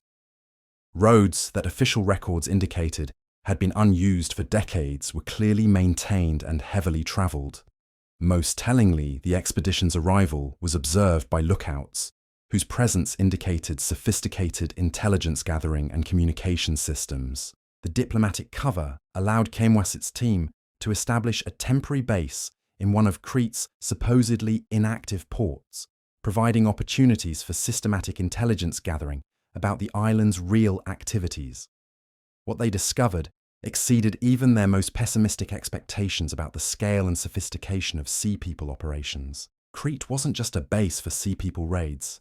It had become the administrative center for a shadow civilization that was systematically extracting resources, knowledge, and population from established powers throughout the Mediterranean world.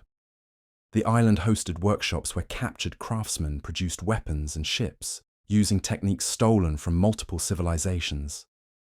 Training camps prepared warriors using military knowledge, acquired through systematic espionage against established armies. Most significantly, Crete had become home to a growing population of refugees, exiles, and voluntary emigrants from throughout the known world. These weren't captives or slaves, but people who had chosen to abandon their homelands in favor of a new form of civilization that promised freedom from the rigid hierarchies and traditional limitations that characterized established powers. The discovery fundamentally changed how Khayemweset understood the threat posed by the Sea Peoples. They weren't simply raiders or barbarian invaders. They represented an alternative form of civilization that was attracting people who felt constrained or oppressed by traditional social structures. The conflict wasn't just military or political, but ideological, pitting established order against revolutionary change. The intelligence gathering on Crete required extraordinary caution, as the expedition's diplomatic cover provided only limited protection against discovery. Khayemweset's operatives had to collect information about Sea People capabilities and organization, while avoiding activities that would reveal their true mission to hostile observers who were certainly monitoring their movements. The breakthrough came through an unexpected contact. Theseus, a former Athenian merchant whose trading empire had been destroyed by Sea People raids, had survived by offering his commercial expertise to his former enemies. His position within the Sea People organization provided access to information that no external intelligence operation could have obtained independently. Theseus approached Khayemweset during a diplomatic reception, ostensibly to discuss potential commercial relationships between Egyptian and Cretan traders. But his real message, conveyed through careful references that only someone with extensive intelligence experience would recognize, was an offer to provide information about Sea People organization and objectives in exchange for guarantees about his future security. The negotiation that followed tested every diplomatic skill that Khayemweset had developed over years of intelligence work. Theseus possessed information that could be crucial for understanding and countering Sea People operations, but his position within their organization made him potentially unreliable. He could be a genuine defector seeking to escape a situation that had become untenable, or he could be a sophisticated double agent attempting to feed false information to Egyptian intelligence. The verification process required comparing Theseus's information with intelligence, gathered through independent sources, while avoiding actions that would compromise either his position or the expedition's diplomatic cover. The work was painstaking and dangerous, requiring judgments about reliability and accuracy that could determine the success or failure of defensive measures against future Sea People attacks. The intelligence that Theseus provided was both invaluable and disturbing. The Sea Peoples were indeed operating under centralized leadership, but their organization was more sophisticated and ambitious than anyone had imagined. They weren't planning to simply raid and retreat, but to establish permanent settlements that would serve as bases for expanding their alternative civilization throughout the Mediterranean world. Their leadership included individuals with extensive experience in established powers, former officials and military commanders who had become disillusioned with traditional forms of government and had chosen to create something entirely new. These weren't barbarian chieftains, but sophisticated political thinkers who understood the weaknesses of existing civilizations and were systematically exploiting them. Most disturbing of all, the Sea Peoples had developed their own diplomatic and intelligence networks that rivaled those of established powers. They were conducting systematic espionage against Egyptian, Hittite, and Persian operations, while maintaining communication with sympathizers and potential collaborators within those civilizations. The realization that established powers were facing not just military threats, but ideological competition forced Khayemweset to reconsider everything she thought she understood about the nature of political conflict. The Sea Peoples weren't seeking to conquer existing territories or replace existing rulers. They were offering people throughout the Mediterranean world an alternative to the hierarchical systems that had dominated human organization for millennia. The appeal of this alternative was demonstrated by the steady stream of refugees and volunteers who were abandoning established civilizations to join Sea People communities. These weren't desperate people fleeing poverty or persecution, but individuals who had chosen to reject traditional forms of social organization in favor of something that promised greater personal freedom and social mobility. The intelligence gathered on Crete revealed that Sea People communities operated according to principles that were fundamentally different from was based on demonstrate established civilizations, leadership competence rather than inherited position. Economic relationships emphasize cooperation and mutual benefit rather than exploitation and hierarchy. Social structures provided opportunities for advancement that were available to anyone regardless of their original status or background. These organizational principles explained why Sea People military operations were so effective against conventional forces. Their warriors fought with the dedication of people defending their chosen way of life rather than simply following orders from distant authorities. Their commanders made decisions based on tactical considerations rather than political calculations that might compromise military effectiveness. The challenge facing established powers was how to respond to an enemy whose appeal went beyond military capability to fundamental questions about social organization and individual opportunity. Traditional military responses might defeat Sea People attacks, but they couldn't address the underlying attractions that were drawing people away from established civilizations. Khayemweset realized that the conflict would require strategies that went beyond conventional diplomacy and intelligence work. Established powers would need to address the social and economic conditions that made Sea People alternatives attractive to their own citizens. They would need to demonstrate that traditional forms of civilization could provide the opportunities and freedoms that people were seeking elsewhere. The expedition's return to Egypt marked the beginning of a new phase in Khayemweset's career, as she found herself responsible for developing responses to threats that challenged the basic assumptions of the civilization she had spent her life serving. The intelligence she had gathered provided crucial information about Sea People capabilities and organization, but it also raised fundamental questions about the future viability of traditional forms of political and social organization. Her report to Ramesses was comprehensive and disturbing, detailing Sea People capabilities while explaining the ideological challenges they represented. The Pharaoh's response demonstrated both his political sophistication and his recognition of the unprecedented nature of the threats facing Egypt. Rather than simply ordering military preparations to counter Sea People attacks, Ramesses authorized a comprehensive review of Egyptian policies and institutions that might be contributing to the attraction of Sea People alternatives. The investigation would examine everything from taxation and military service to legal procedures and social mobility, looking for areas where reforms might reduce the appeal of revolutionary alternatives. The policy review required Khayemweset to coordinate with officials throughout the Egyptian government, sharing intelligence about Sea People organization while facilitating discussions about potential domestic reforms.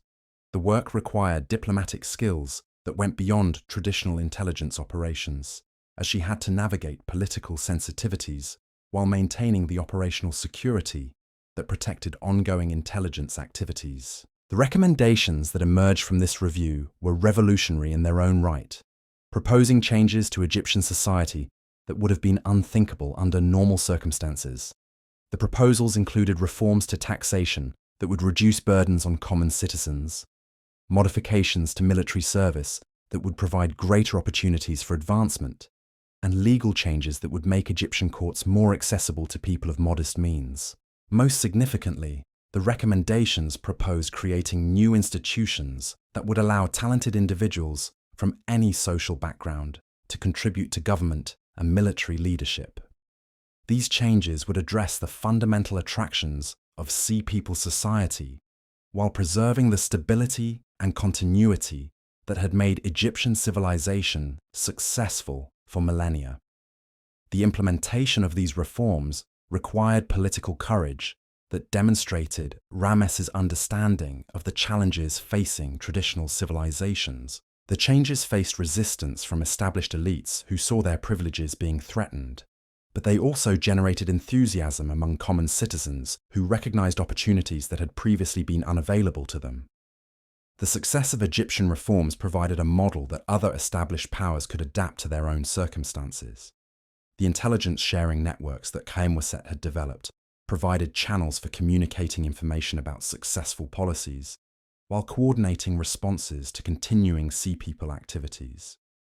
The transformation of Mediterranean politics that followed demonstrated the far-reaching consequences of intelligence work that went beyond simple information gathering to fundamental analysis of social and political trends. The woman who had begun her career as a courtesan in Thebes had become an architect of changes that would influence the development of civilization for centuries to come. But even as she celebrated these remarkable achievements, Khaemweset knew that new challenges were emerging that would test everything she had learned about power, politics, and the complex relationships that held human societies together. The Sea Peoples had been contained, but not eliminated, and their ideological appeal continued to attract followers who sought alternatives to traditional forms of social organization. The next phase of her career would require skills that went beyond intelligence gathering and diplomatic negotiation to fundamental questions about the nature of human society and the possibilities for creating forms of organization that could adapt to changing circumstances while preserving the achievements of past generations. The stage was being set for developments that would determine whether the ancient world's great civilizations could evolve to meet new challenges, or whether they would be replaced by alternatives that promised greater freedom at the cost of abandoning traditions that had taken millennia to develop. Khaemweset found herself at the center of these profound transformations, her networks and relationships providing the foundation for changes that would reshape the known world. The intelligence networks that Khaemweset had built across the Mediterranean were about to face their ultimate test, but the threat would come from a direction that none of her carefully cultivated sources had anticipated. While she had been focused on the Sea Peoples and their revolutionary ideology, another force had been quietly maneuvering in the shadows of Egyptian politics, one that understood her methods well enough to use them against her. The first sign of trouble came through a message that arrived during the height of the Nile's flooding season, when the great river transformed the landscape into a series of islands connected by channels that gleamed like silver under the desert sun. The messenger was a young priest from the Temple of Ptah in Memphis, his face bearing the kind of careful neutrality that suggested he was carrying information he didn't fully understand. The message itself was encoded in religious language that would appear innocent to casual observers, but its meaning was unmistakable to anyone familiar with intelligence protocols.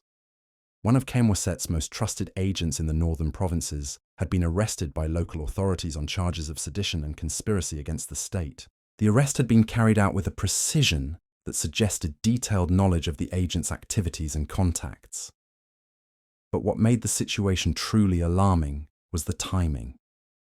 The arrest had occurred just days after the agent had reported unusual military preparations in the region, activities that suggested someone was planning operations that could threaten Egyptian security.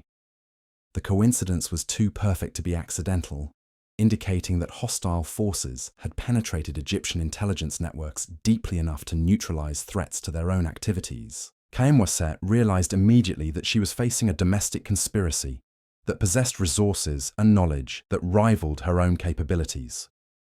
Someone within the Egyptian government had access to information about her networks and was using that knowledge to protect activities that threatened the kingdom's security. The enemy wasn't operating from distant islands or foreign courts, but from within the very institutions she served.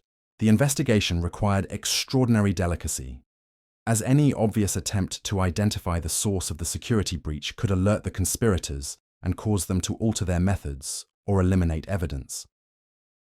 Khaemweset had to gather intelligence about people who were nominally her colleagues while maintaining the appearance of normal operations that wouldn't suggest she suspected internal betrayal. The breakthrough came through Ankesanamun, whose contacts in the southern provinces had noticed unusual patterns in official communications. Orders and directives that normally took days or weeks to reach distant outposts were arriving with suspicious speed, as if someone was using private channels to supplement official government communications. The pattern suggested the existence of a parallel administration that could move information and resources independently of established procedures. More disturbing were reports of meetings between regional officials and individuals who weren't part of the normal government hierarchy. These encounters were taking place in locations that provided privacy from official oversight, and they involved people whose presence in government facilities couldn't be explained through normal administrative functions. The evidence pointed toward a conspiracy that extended throughout the Egyptian administrative system, involving officials at multiple levels who were coordinating activities that remained hidden from central oversight. The scale of the operation suggested planning and resources that could only have been accumulated over many years of careful preparation. The realization forced Khemwaset to confront the possibility that her entire career had been observed and analyzed by enemies who understood her methods well enough to counter them. Every success, every network she had built, every relationship she had cultivated could have been compromised by people who possessed detailed knowledge of her activities and objectives. The response required strategies that went beyond conventional counterintelligence work. Khemwaset couldn't simply identify and eliminate hostile agents, because the conspiracy involved people whose official positions made direct action politically impossible. She needed to find ways to neutralize the threat while avoiding the kind of dramatic confrontation that could destabilize the government institutions she was trying to protect. The solution came through an understanding of human psychology that demonstrated why she had become legendary throughout the ancient world. Rather than attempting to destroy the conspiracy through direct confrontation, she decided to manipulate its members into destroying themselves through their own ambitions and rivalries. The strategy began with carefully crafted intelligence about fictional opportunities that would be irresistible to ambitious conspirators. She arranged for false information to reach the hostile network about supposed weaknesses in Egyptian defenses that could be exploited for personal gain. The intelligence was designed to encourage actions that would expose the conspirators while serving Egyptian interests rather than threatening them. The first test came when she leaked information about a supposedly vulnerable gold shipment traveling from Nubian mines to Thebes. The intelligence suggested that the convoy would be lightly guarded due to administrative oversight, creating an opportunity for theft that could provide enormous personal wealth while weakening Egyptian military resources. The response confirmed her suspicions about the extent of the internal conspiracy. Within days of the false intelligence reaching the hostile network, she detected unusual activities around the convoy's planned route. Officials who had no legitimate reason to be in the area were suddenly making inspection tours, while military units were being repositioned in ways that couldn't be explained through normal operational requirements. The trap was elegant in its simplicity. The gold convoy was real, but it was protected by forces that the conspirators couldn't detect through their compromised intelligence sources. When the attack came, it revealed not only the identity of several key conspirators, but also the sophisticated communication methods they used to coordinate their activities. The evidence gathered during this operation provided Khemwaset with detailed knowledge of the conspiracy's organization and objectives. The hostile network wasn't simply seeking personal enrichment through theft and corruption. They were working to systematically weaken Egyptian military and administrative capabilities, creating vulnerabilities that could be exploited by foreign enemies. The connection to the Sea Peoples became clear when interrogation of captured conspirators revealed that they had been receiving support and direction from agents operating out of Crete. The revolutionary ideology that attracted followers to Sea People communities had also found receptive audiences among Egyptian officials who felt constrained by traditional hierarchies and administrative procedures. But the conspiracy went deeper than simple ideological attraction. Intelligence analysis revealed that Sea People agents had been systematically recruiting Egyptian officials for years, offering them positions in the alternative civilization being built throughout the Mediterranean. The recruitment wasn't based on coercion or simple bribery, but on genuine appeals to people who sought greater opportunities and freedoms than traditional Egyptian society could provide. The discovery forced Khaemweset to confront fundamental questions about the society she had spent her life defending. If Egyptian officials were voluntarily betraying their homeland in favor of Sea People alternatives, it suggested that the reforms implemented after her Cretan expedition hadn't addressed all the underlying problems that made revolutionary ideologies attractive. The investigation expanded to examine the backgrounds and motivations of officials who had joined the conspiracy. The analysis revealed patterns that were both surprising and disturbing. Many of the conspirators were competent individuals who had been frustrated by limitations on advancement or recognition within traditional Egyptian institutions. They weren't criminals or traitors in the conventional sense, but people who had chosen what they saw as better alternatives to the opportunities available in their homeland. The realization led to a comprehensive review of Egyptian administrative practices that went beyond the military and diplomatic reforms implemented earlier. The investigation examined promotion procedures, recognition systems, and institutional cultures that might be driving talented individuals to seek opportunities elsewhere. The recommendations that emerged were revolutionary in their implications for Egyptian society. They proposed fundamental changes to administrative hierarchies that would create more opportunities for advancement based on merit rather than social connections. They suggested modifications to recognition systems that would acknowledge contributions from individuals regardless of their original social status. Most significantly, the proposals included provisions for creating entirely new institutions that would allow innovative individuals to pursue projects and ideas that might not fit within existing administrative structures. These changes would address the fundamental attractions of Sea People society while preserving the stability and continuity that had made Egyptian civilization successful. The implementation of these administrative reforms required political skill that demonstrated Ramesses' growing understanding of the challenges facing traditional civilizations. The changes faced resistance from established officials who saw their privileges being threatened, but they also generated enthusiasm among younger administrators who recognized opportunities that had previously been unavailable to them. The success of these internal reforms provided Egypt with advantages that extended beyond simple administrative efficiency. The new institutions attracted talented individuals who might otherwise have been recruited by hostile networks, while the reformed promotion procedures created loyalty among officials who saw genuine opportunities for advancement within Egyptian service. But the most significant impact was on intelligence operations themselves. The administrative changes allowed Khaemweset to recruit agents and analysts from backgrounds that had previously been excluded from government service.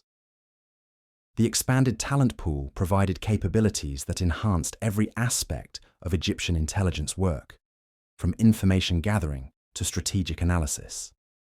The transformation was demonstrated during the next major crisis, when intelligence reports indicated that a coalition of Sea People communities was planning coordinated attacks against multiple Mediterranean powers simultaneously.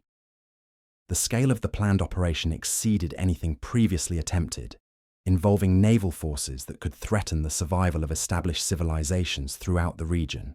The intelligence came through channels that hadn't existed before the administrative reforms. Agents recruited from merchant families provided information about unusual shipping activities, while analysts with military backgrounds recognized patterns in Sea People preparations that revealed their strategic objectives. The diversity of perspectives allowed Egyptian intelligence to develop a comprehensive understanding of the threat that would have been impossible under previous organizational structures. The response required coordination between established powers that demonstrated how completely the political landscape had changed since the early days of Sea People activities.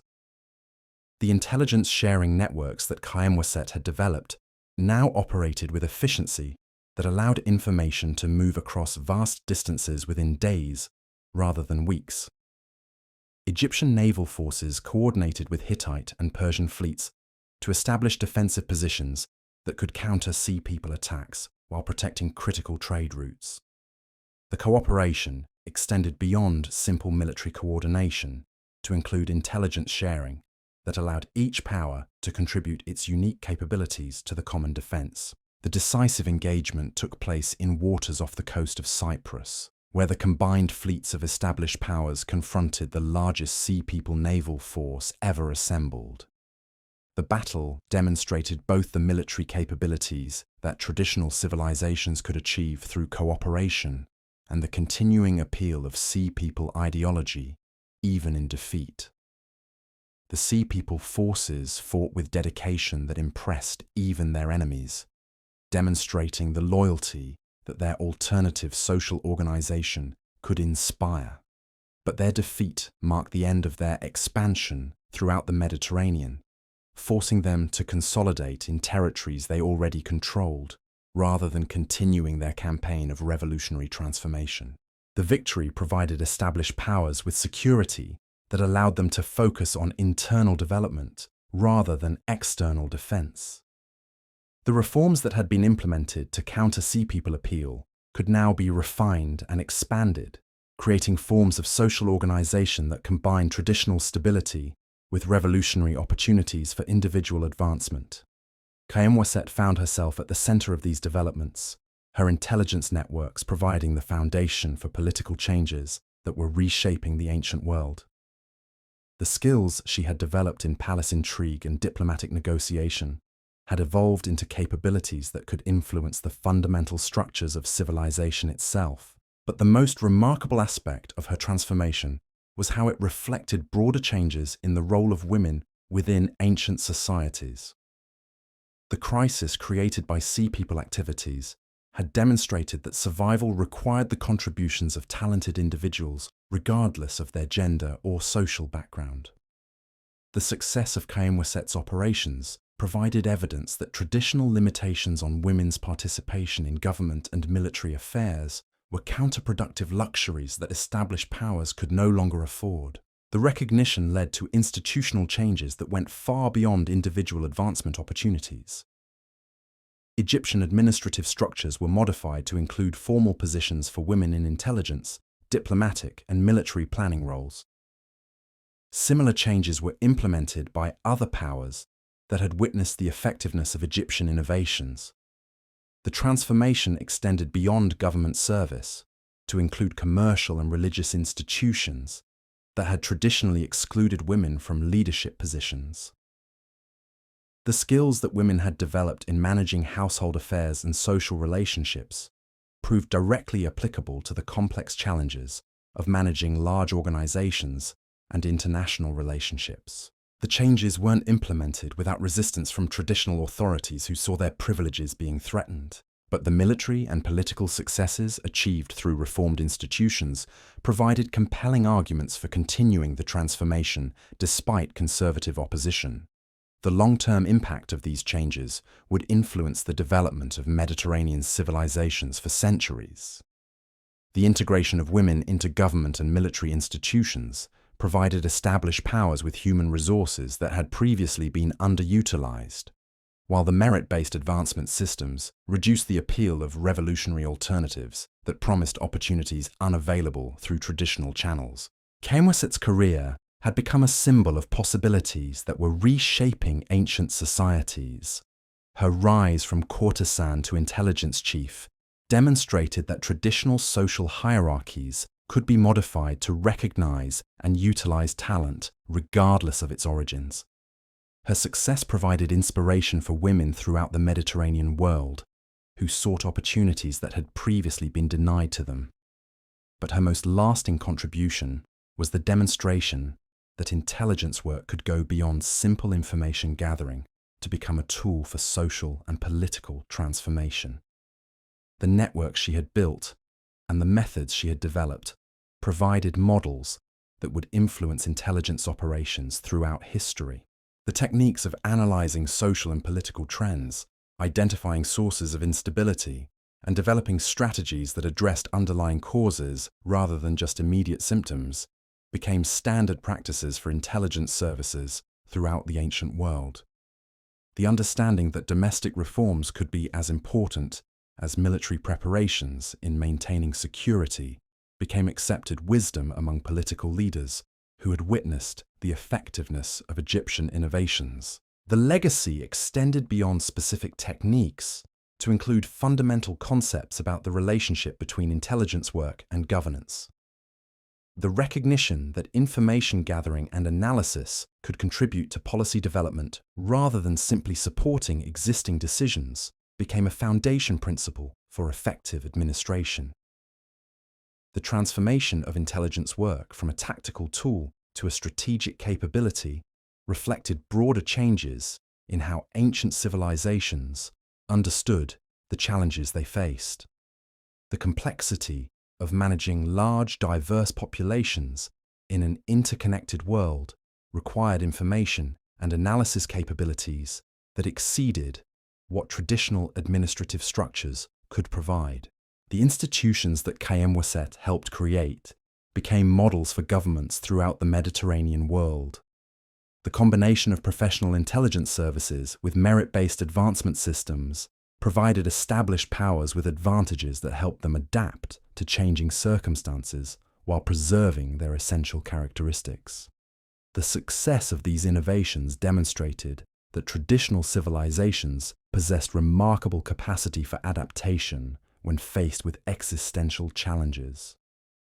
The reforms implemented in response to Sea People activities created forms of social organization that were more flexible and inclusive than previous systems, while maintaining the stability and continuity that had made ancient civilizations successful.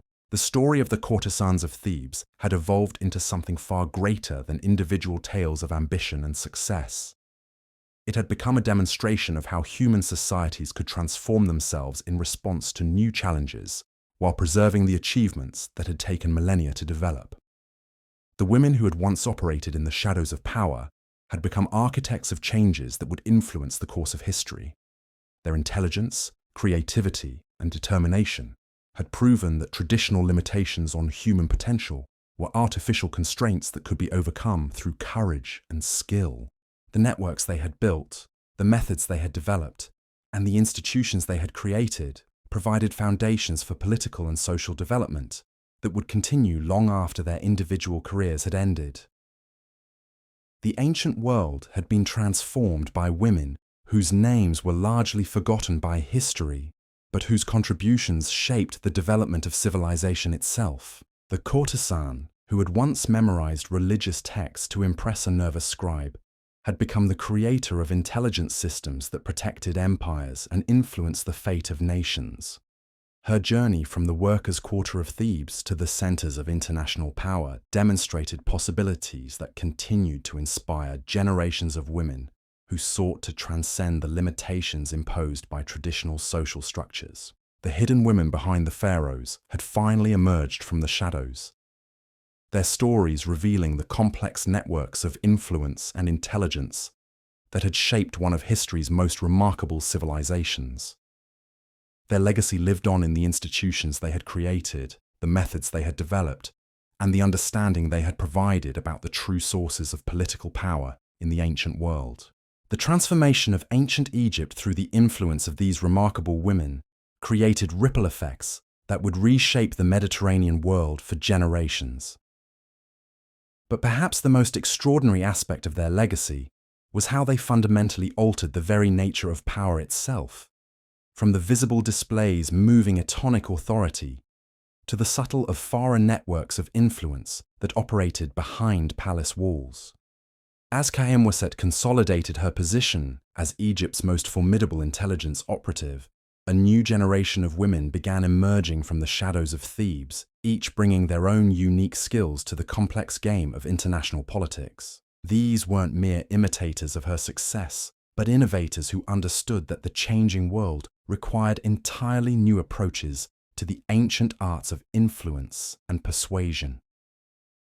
Among the most remarkable of these newcomers was Hatshepsut the Younger, a woman whose name honored the legendary female pharaoh but whose methods were entirely her own creation. Unlike her predecessors who had relied primarily on beauty and charm to gain access to power, Hatshepsut possessed an almost supernatural ability to understand and manipulate the complex economic forces that were reshaping the ancient world. Born into a family of grain merchants who supplied the massive temple complexes of Thebes, Hatshepsut had grown up observing how food distribution affected everything from religious festivals to military campaigns. She understood that controlling grain supplies meant controlling populations, and that understanding economic patterns could provide insights into political developments that conventional intelligence gathering might miss entirely. Her entry into the world of palace politics came during a crisis that tested every assumption about Egyptian economic stability. A series of poor harvests in the southern provinces had created shortages that threatened to destabilize the entire kingdom. Traditional responses focused on redistributing existing supplies and importing grain from allied territories, but these measures weren't sufficient to address the scale of the problem. Hatshepsut approached the crisis from an entirely different perspective.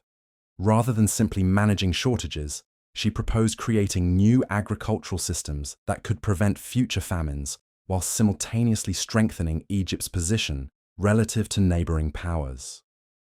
Her plan required coordinating activities across multiple provinces and establishing relationships with foreign suppliers that went far beyond conventional trade agreements. The complexity of her proposal initially generated skepticism from established officials who questioned whether someone without formal training in government administration could understand the intricacies of managing an empire's food supply. But Hatshepsut possessed something that traditional administrators lacked: a comprehensive understanding of how economic relationships actually functioned at every level of society.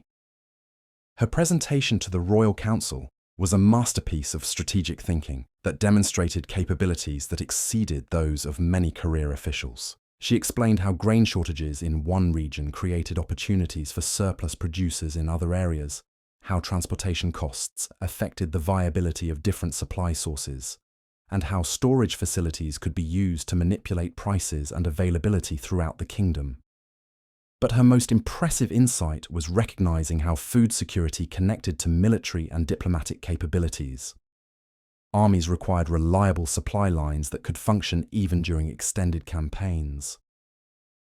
Diplomatic negotiations were influenced by each party's ability to feed their population during periods of international tension. Economic relationships with foreign powers could be strengthened or weakened depending on how food trade was managed. The implementation of Hatshepsut's proposals required establishing networks that throughout extended Egypt and beyond its borders. She needed to coordinate with provincial administrators who had traditionally operated independently, negotiate with foreign suppliers who possessed their own political agendas, and establish transportation systems that could function reliably even during periods of political instability. The success of her economic initiatives provided Egypt with advantages that went far beyond simple food security. The new agricultural systems created surplus production that could be used to support larger armies and more extensive construction projects. The international trade relationships provided diplomatic leverage that enhanced Egypt's influence throughout the region. Most importantly, the economic stability reduced internal tensions that had previously made the kingdom vulnerable to foreign manipulation. But Hatshepsut's greatest achievement was demonstrating how economic intelligence could enhance traditional political and military analysis. Her networks of grain merchants, transportation coordinators, and storage facility managers provided information about regional conditions that complemented the intelligence gathered through conventional channels. The combination created a comprehensive understanding of Mediterranean affairs that exceeded what any single approach could achieve independently. The integration of economic and political intelligence required developing new methods for analyzing information that came from fundamentally different sources. Merchant reports about market conditions needed to be correlated with diplomatic communications about international negotiations. Transportation difficulties had to be evaluated alongside military intelligence about potential threats. Storage capacity calculations required consideration of political factors that might affect future supply requirements. The analytical framework that Hatshepsut developed became a model for intelligence services throughout the ancient world. Her understanding that economic patterns reflected underlying political trends provided insights that conventional analysis might miss. Her recognition that controlling economic relationships could influence political outcomes created new tools for achieving diplomatic objectives without resorting to military action. The success of these innovations attracted attention from foreign powers, who recognized that Egypt had developed capabilities that exceeded traditional approaches to international relations. Mesopotamian kingdoms began attempting to recruit Egyptian economic advisors, while Mediterranean trading cities sought to establish relationships that would provide access to Egyptian analytical methods. The competition for Egyptian expertise created opportunities that Hatshepsut used to expand her influence beyond Egypt's borders. She began establishing economic intelligence networks that operated throughout the Mediterranean world, providing information that benefited Egyptian interests, while demonstrating the value of her analytical approaches to foreign governments. These international activities required navigating political sensitivities that were even more complex than domestic operations. Hatshepsut had to provide valuable services to foreign powers while ensuring that her activities ultimately served Egyptian rather than foreign interests. She needed to maintain the trust while preserving the operational security that protected her sources and methods. The solution required developing what would later be recognized as one of history's first multinational consulting operations. Hatshepsut created a network of economic advisors who provided analytical services to multiple governments while maintaining ultimate loyalty to Egyptian interests. The arrangement allowed her to gather intelligence about foreign capabilities and intentions while providing services that enhanced Egypt's reputation for sophisticated analysis. The consulting network became a powerful tool for Egyptian diplomacy, as foreign governments that relied on Egyptian economic advice were naturally inclined to maintain positive relationships with the kingdom that provided such valuable services. The arrangement also created channels for communicating Egyptian perspectives and concerns to foreign decision-makers in ways that formal diplomatic communications couldn't achieve. But the most significant impact was on the development of international commerce itself. Hatshepsut's analytical methods provided merchants and traders with tools for understanding market conditions that exceeded anything previously available. Her insights into transportation costs, storage requirements, and regional supply patterns allowed commercial operations to achieve efficiency and profitability that transformed Mediterranean trade. The transformation of commercial relationships created new forms of international cooperation that complemented traditional diplomatic and military alliances. Merchants who benefited from Egyptian analytical services became informal ambassadors who promoted Egyptian interests while pursuing their own commercial objectives. Trading relationships created economic incentives for maintaining peaceful relations that reinforced formal peace agreements. The success of economic diplomacy demonstrated that commerce could be as important as military power in determining international relationships. Countries that could provide valuable commercial services gained influence that exceeded what their military capabilities alone would suggest. Economic relationships created dependencies that made military conflicts more costly and less likely to achieve lasting results. Hatshepsut's recognition of these dynamics led to the development of what would later be called economic statecraft, the systematic use of commercial relationships to achieve political objectives. Her methods provided alternatives to military action that could be more effective and less costly than traditional approaches to international competition.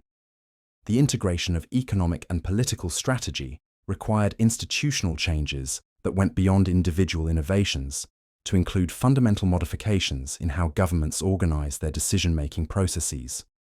Economic advisors needed to be included in political planning, while diplomatic negotiations required consideration of commercial implications that might not be obvious to traditional foreign policy specialists.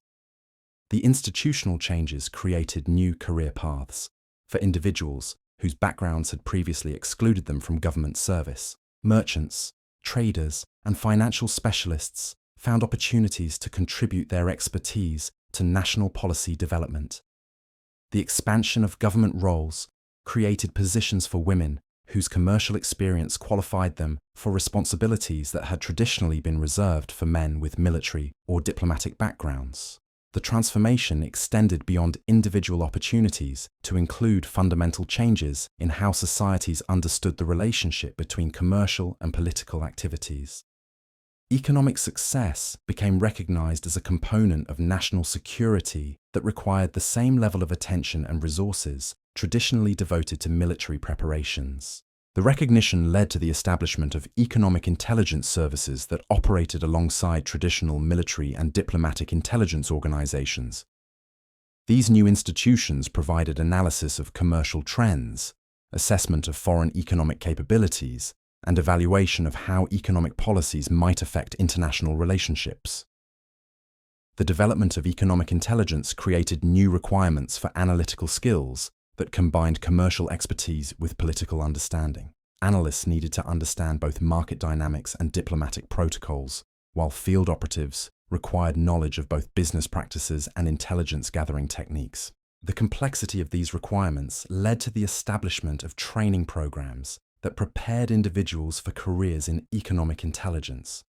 These programs drew students from diverse backgrounds, including many women whose commercial experience made them particularly well-suited for the analytical and operational challenges of economic intelligence work. The success of these training programs demonstrated that intelligence capabilities could be systematically developed rather than simply relying on individuals with natural talents for the work. The institutional approach to developing intelligence professionals created more reliable and consistent capabilities that enhance national security while providing career opportunities for talented individuals regardless of their social backgrounds. The transformation of intelligence work from individual expertise to institutional capability represented a fundamental shift in how ancient civilizations approached the challenges of governance and security. The recognition that intelligence required systematic development and institutional support created foundations for more effective government that would influence political development for centuries. But perhaps the most remarkable aspect of these changes was how they reflected the growing influence of women in activities that had traditionally been dominated by men. The success of Khaemwaset, Hatshepsut, and their colleagues provided evidence that excluding women from government and military roles was a waste of human resources that established powers could no longer afford. The recognition led to systematic examination of other areas where traditional limitations might be preventing societies from utilizing available talents effectively. Military organizations began experimenting with roles for women in logistics, communications, and intelligence activities. Religious institutions started recognizing women's contributions to theological scholarship and administrative management. Commercial organizations discovered that women's skills in managing household resources translated directly to capabilities needed for managing large commercial enterprises. The recognition created opportunities for women in banking, international trade, and industrial management that had previously been unavailable to them. The expansion of opportunities for women created social changes that went far beyond individual advancement to include fundamental modifications in family structures and community relationships. Women who possessed independent economic resources could make choices about marriage and family life that had previously been determined by economic necessity rather than personal preference. The changes created new forms of family organization that combined traditional responsibilities with expanded opportunities for both men and women. Couples could negotiate relationships based on complementary capabilities rather than rigid gender roles that might not reflect their individual talents and interests. The transformation of family relationships had implications for child-rearing practices that influenced the development of future generations. Children who observed both parents contributing to family welfare through diverse activities developed more flexible attitudes about gender roles and career possibilities. The long-term impact of these social changes would be felt throughout Mediterranean civilizations for centuries. The recognition that women could contribute effectively to activities traditionally dominated by men created precedents that influenced political and social development long after the specific crises that had originally created these opportunities had been resolved. The legacy of the courtesans of Thebes extended beyond their individual achievements to include fundamental changes in how ancient societies understood human potential and social organization. Their success demonstrated that traditional limitations were artificial constraints that could be overcome through necessity, creativity, and determination. The networks they had built, the methods they had developed, and the institutions they had created provided models for social and political innovation that would influence human development for millennia. The women who had once been hidden behind the pharaohs had become architects of changes that would reshape civilization itself. Their story revealed how individual excellence could catalyze social transformation when the circumstances created opportunities for challenging established practices. The combination of personal ambition with genuine service to broader social interests demonstrated how individual advancement could contribute to collective progress, rather than simply benefiting single individuals at the expense of community welfare. The understanding that emerged from their experiences provided insights into the relationship between individual opportunity and social stability that would influence political thinking throughout history. The recognition that societies could benefit from expanding opportunities for all members, rather than restricting advancement to traditional elites, became a foundation principle for more effective and equitable forms of government. The courtesans of Thebes had proven that hidden influence could become visible power when circumstances required societies to recognize and utilize all available talents.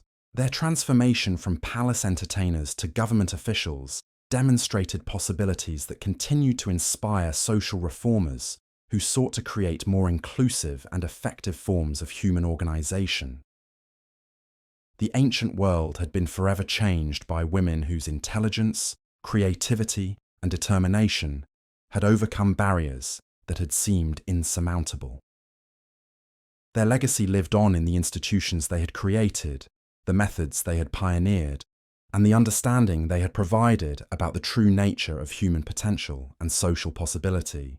The hidden women behind the pharaohs had finally claimed their rightful place in history, not as footnotes to male achievement, but as architects of the complex systems of governance and intelligence that had made ancient Egyptian civilization one of humanity's most remarkable achievements. Their stories revealed the sophisticated networks of influence and capability that had operated behind the scenes of official history, shaping events and policies in ways that traditional accounts had never acknowledged. Their success proved that the real power in ancient Egypt had never resided solely in the golden throne rooms and temple sanctuaries, where pharaohs performed their ceremonial duties. It had been created and maintained by networks of intelligent, determined individuals who understood that lasting influence required more than temporary access to authority. It demanded the patient construction of relationships, the careful analysis of information, and the strategic application of knowledge that could shape decisions and events across generations. The courtesans of Thebes had mastered these subtle arts of power, transforming themselves from entertainers into advisors, from companions into intelligence chiefs, from shadows into shapers of history itself. Their legacy would endure long after the pyramids had been built and the pharaohs had been forgotten, living on in the understanding that true power belonged to those who possess the intelligence to gather information, the wisdom to analyze it effectively, and the skill to apply it in ways that could change the world. This extraordinary career came culmination of Kaimuset, not through a single dramatic moment, but through a subtle shift that would redefine the very foundations of ancient Egyptian power. As the reforms she had championed took root throughout the kingdom, a new generation of women began emerging from every corner of Egyptian society, each bringing skills that had been overlooked for centuries. In the artisan quarters of Memphis, a bronze worker's daughter named Nefret had been quietly developing innovations in metallurgy that would revolutionize Egyptian weapons manufacturing. Her understanding of alloy compositions and heating techniques exceeded that of the royal armorsmiths, but her gender had prevented her from gaining recognition for her contributions. The new institutional structures created pathways for her expertise to reach military planners, who desperately needed technological advantages over foreign enemies. Nefret's journey to prominence began when Egyptian forces reported that enemy weapons were consistently outperforming their own equipment. Traditional approaches to solving this problem involved recruiting foreign craftsmen or attempting to capture superior weapons for analysis. But Nefret proposed something entirely different: systematic experimentation with new materials and techniques that could create weapons superior to anything currently available. Her workshop became a center of innovation that attracted the attention of military commanders who had initially been skeptical about accepting advice from someone outside established hierarchies. But when her experimental weapons demonstrated capabilities that exceeded foreign equipment, resistance to her participation quickly disappeared. The success created precedents that opened military planning to expertise from sources that had previously been ignored. Meanwhile, in the temple schools of Karnak, a young woman named Iset had been developing mathematical concepts that would transform Egyptian engineering and construction techniques. Her calculations allowed architects to design structures that used materials more efficiently while achieving greater stability and durability than traditional methods could provide. The innovations had obvious applications for military fortifications and public works projects that required maximum effectiveness from limited resources. Iset's mathematical insights came from observing patterns in natural phenomena that traditional education had overlooked. Her analysis of how water flowed around obstacles led to improvements in canal design that increased agricultural productivity. Her study of how weight distributed through different structural arrangements resulted in building techniques that could create larger spaces using less material.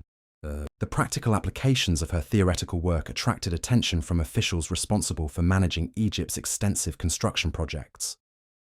The new institutional structures provided channels for her ideas to reach decision-makers who could authorize the resources needed to test her innovations. The success of these experiments created additional opportunities for women whose analytical skills had previously been underutilized. In the merchant districts of Alexandria, twin sisters named Bakht and Bakhet had developed trading strategies that were generating profits far exceeding those achieved through conventional methods. Their approach combined detailed analysis of regional supply patterns with sophisticated understanding of how political developments affected commercial relationships. The combination allowed them to anticipate market changes that caught traditional merchants by surprise. Their success came from recognizing connections that others missed between seemingly unrelated events.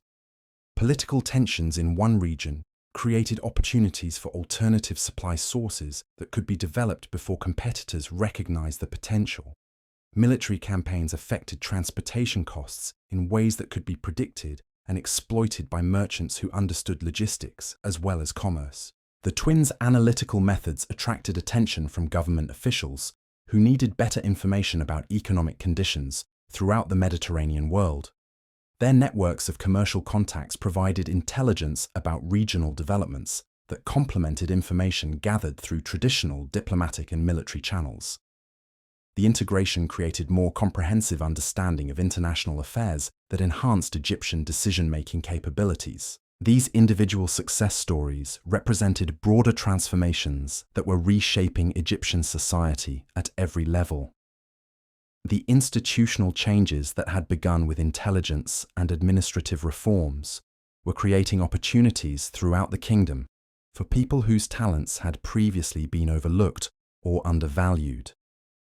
The expansion of possibilities was generating innovations that strengthened Egyptian capabilities, while demonstrating the benefits of more inclusive approaches to utilizing human resources. But perhaps the most remarkable development was how these changes were influencing the education and development of future generations. Young women throughout Egypt were observing the success of their predecessors and developing ambitions that would have been unthinkable just decades earlier. They were pursuing knowledge and skills that would prepare them for roles in government, military service, commerce, and scholarship that had traditionally been reserved for men. The educational institutions that had been modified to train intelligence professionals were expanding their programs to include instruction in engineering, mathematics, military strategy, and diplomatic analysis. These programs were attracting students from diverse backgrounds who brought different perspectives and experiences that enriched the learning environment for everyone involved. The diversity of student backgrounds was creating new forms of collaboration that generated innovations beyond what homogeneous groups could achieve. Students with commercial experience worked with those who had military training to develop solutions that combined business efficiency with strategic effectiveness. Individuals with artistic backgrounds contributed creative approaches to problems that conventional analysis might not resolve. The collaborative methods developed in these educational settings were being applied throughout Egyptian institutions, creating more effective approaches to complex challenges that required multiple types of expertise. Military planning began incorporating economic analysis, while commercial ventures included strategic considerations that enhanced their long-term viability. The integration of different forms of expertise was generating capabilities that exceeded what specialized approaches could achieve independently. Egyptian forces were developing tactics that combined military effectiveness with economic efficiency, while diplomatic negotiations incorporated commercial considerations that created more sustainable agreements. The comprehensive approach to problem-solving was providing Egypt with advantages that foreign powers struggled to match. Traditional approaches that separated military, diplomatic, and commercial activities were proving less effective than integrated strategies that coordinated all available resources toward common objectives. The recognition of these advantages was encouraging other Mediterranean powers to experiment with similar reforms, but their efforts faced resistance from established elites who saw their privileges being threatened. The competition between traditional and reformed approaches to governance was creating new forms of international rivalry that went beyond simple military or commercial competition. Egypt's success with institutional reform was attracting talented individuals from throughout the Mediterranean world who sought opportunities that weren't available in their homelands. The immigration was providing Egypt with additional human resources while weakening foreign powers that were losing their most capable citizens to Egyptian opportunities. The brain drain was creating strategic advantages that reinforced Egypt's position as the region's dominant power.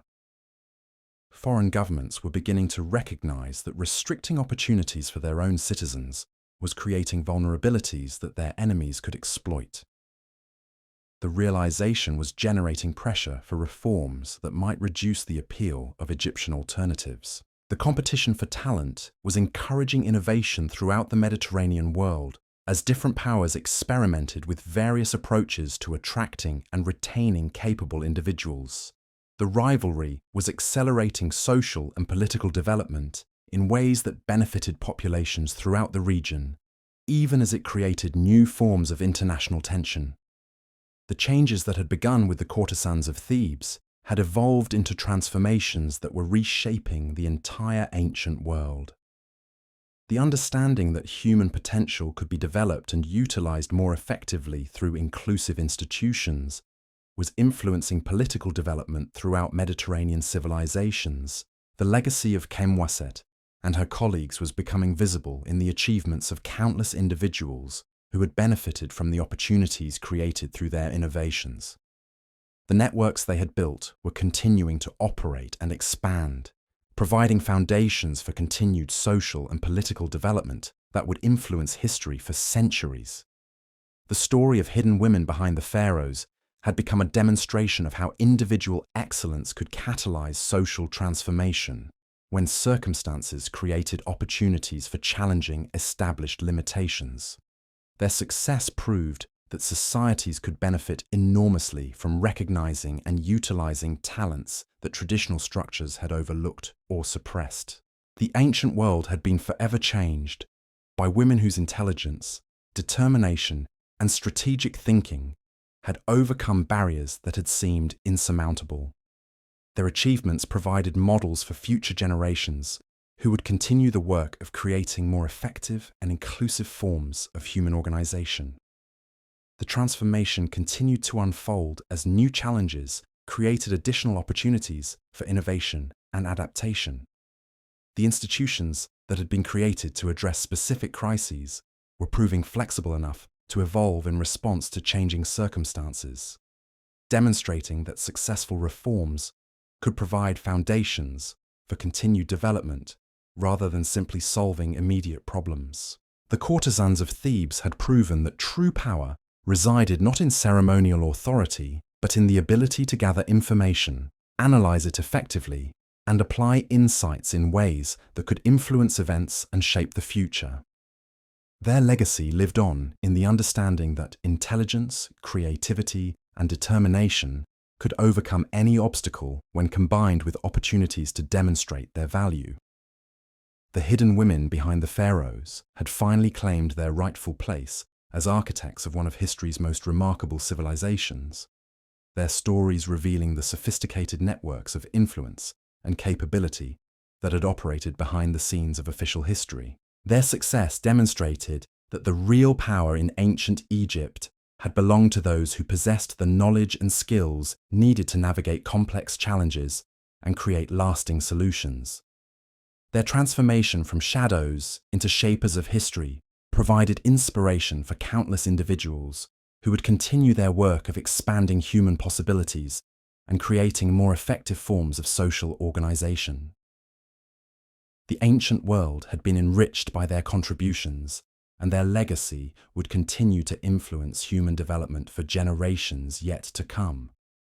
The courtesans of Thebes had written themselves into history not through conquest or construction, but through the patient work of building systems and relationships that could adapt and endure through changing circumstances. Their greatest achievement was demonstrating that lasting influence came not from temporary access to authority, but from the sustained application of intelligence and skill in service of goals that transcended individual ambition. Their story revealed that the most powerful force in human history had always been the capacity for learning, adaptation, and innovation that allowed societies to respond effectively to new challenges while preserving the achievements of previous generations. The women who had once entertained pharaohs had become the architects of systems that would outlast the pyramids themselves, their influence extending far beyond the borders of ancient Egypt to shape the development of human civilization throughout the Mediterranean world and beyond. The culmination of this extraordinary network came during what historians would later call the Silent Revolution, a transformation so gradual and complete that even those living through it barely recognized its magnitude. While pharaohs continued their ceremonial duties and priests maintained their ancient rituals, the real governance of Egypt had quietly shifted to institutions created and managed by women whose names appeared in no official records. The final test of this shadow administration came when Egypt faced its greatest existential threat since the unification of the kingdoms. A confederation of northern peoples, driven by climate changes that had devastated their homelands, began moving south in numbers that dwarfed anything the sea peoples had attempted. These weren't raiders seeking temporary plunder, but entire for new populations searching lands to settle permanently. The crisis demanded responses that exceeded the capabilities of any traditional structure government. Military preparations required coordinating resources from dozens of provinces, while maintaining agricultural production that could feed both armies and civilian populations. Diplomatic negotiations needed to address the concerns of multiple foreign groups while protecting Egyptian territorial integrity. Economic policies had to balance immediate defense spending with long-term investments in infrastructure and development. Khaem Wasset, now recognized as the unofficial coordinator of Egyptian intelligence services, found herself managing operations that involved every aspect of government administration. Her networks provided information about enemy capabilities and intentions, while her reformed institutions implemented policies that had been developed through collaborative analysis involving expertise from throughout Egyptian society. The response demonstrated how completely the nature of power had been transformed. Instead of relying on pharaonic authority to compel obedience, the shadow administration achieved coordination through shared understanding of objectives and methods.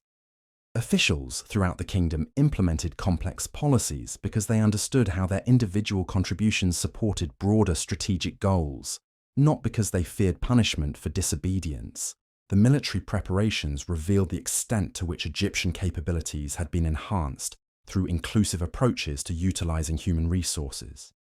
Women served in logistics roles that ensured armies remained supplied during extended campaigns. Female analysts provided intelligence assessments that guided tactical decisions. Women with commercial experience managed procurement operations that acquired necessary equipment at costs that preserved resources for other priorities. The economic mobilization demonstrated innovations that exceeded anything achieved by traditional administrative methods.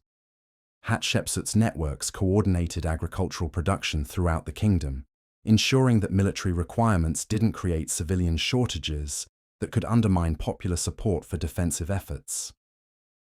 Her analytical methods allowed officials to predict resource needs with accuracy that prevented both waste and shortfalls.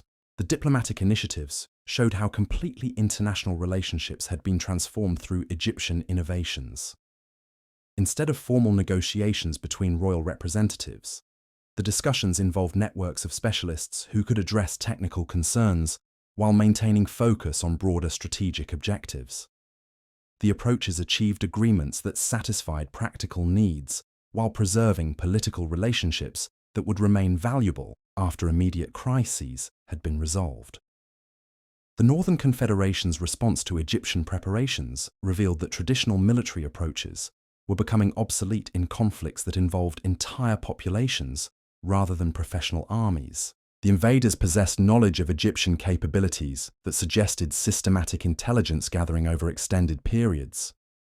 Their tactics reflected understanding of Egyptian weaknesses that indicated sophisticated analysis of previous conflicts and defensive measures. But the northern peoples hadn't anticipated the extent to which Egyptian society had been transformed through reforms implemented over the previous decades.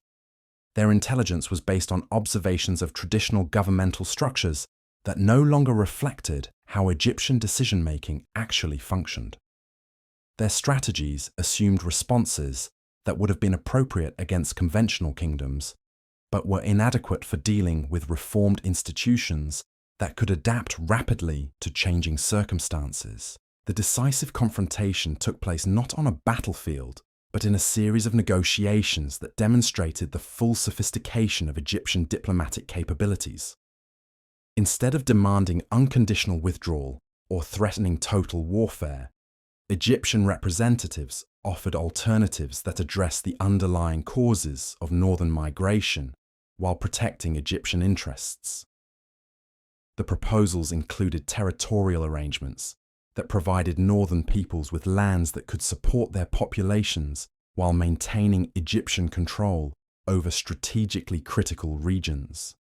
Economic agreements created opportunities for northern craftsmen and traders to contribute their skills to Egyptian development projects while generating income that could support their communities. Most remarkably, the agreements included provisions for integrating northern peoples into Egyptian institutions in ways that utilized their capabilities while ensuring their loyalty to Egyptian interests. Military units incorporated northern warriors, whose fighting techniques complemented Egyptian tactical methods. Administrative positions were created for northern officials, whose experience with managing migrating populations provided valuable expertise for Egyptian territorial expansion. The success of these negotiations demonstrated that Egyptian innovations had created capabilities that exceeded simple military or economic advantages. The kingdom had developed approaches to conflict resolution that could address fundamental causes rather than simply managing immediate symptoms.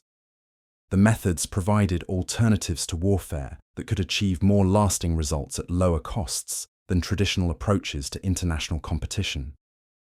The legacy of these remarkable women extended far beyond the golden age of their influence. Long after Khayemweset had passed into legend and Hatshepsut's economic networks had become standard practice throughout the Mediterranean, their true achievement became clear. They had proven that power didn't flow from bloodlines or ceremonial authority, but from the ability to gather knowledge, build relationships, and create systems that could outlast any individual ruler. The courtesans of Thebes transformed themselves from entertainers into architects of civilization, demonstrating that intelligence and determination could overcome any barrier when given the opportunity to flourish. Their hidden networks became the foundation of an empire that would endure for millennia.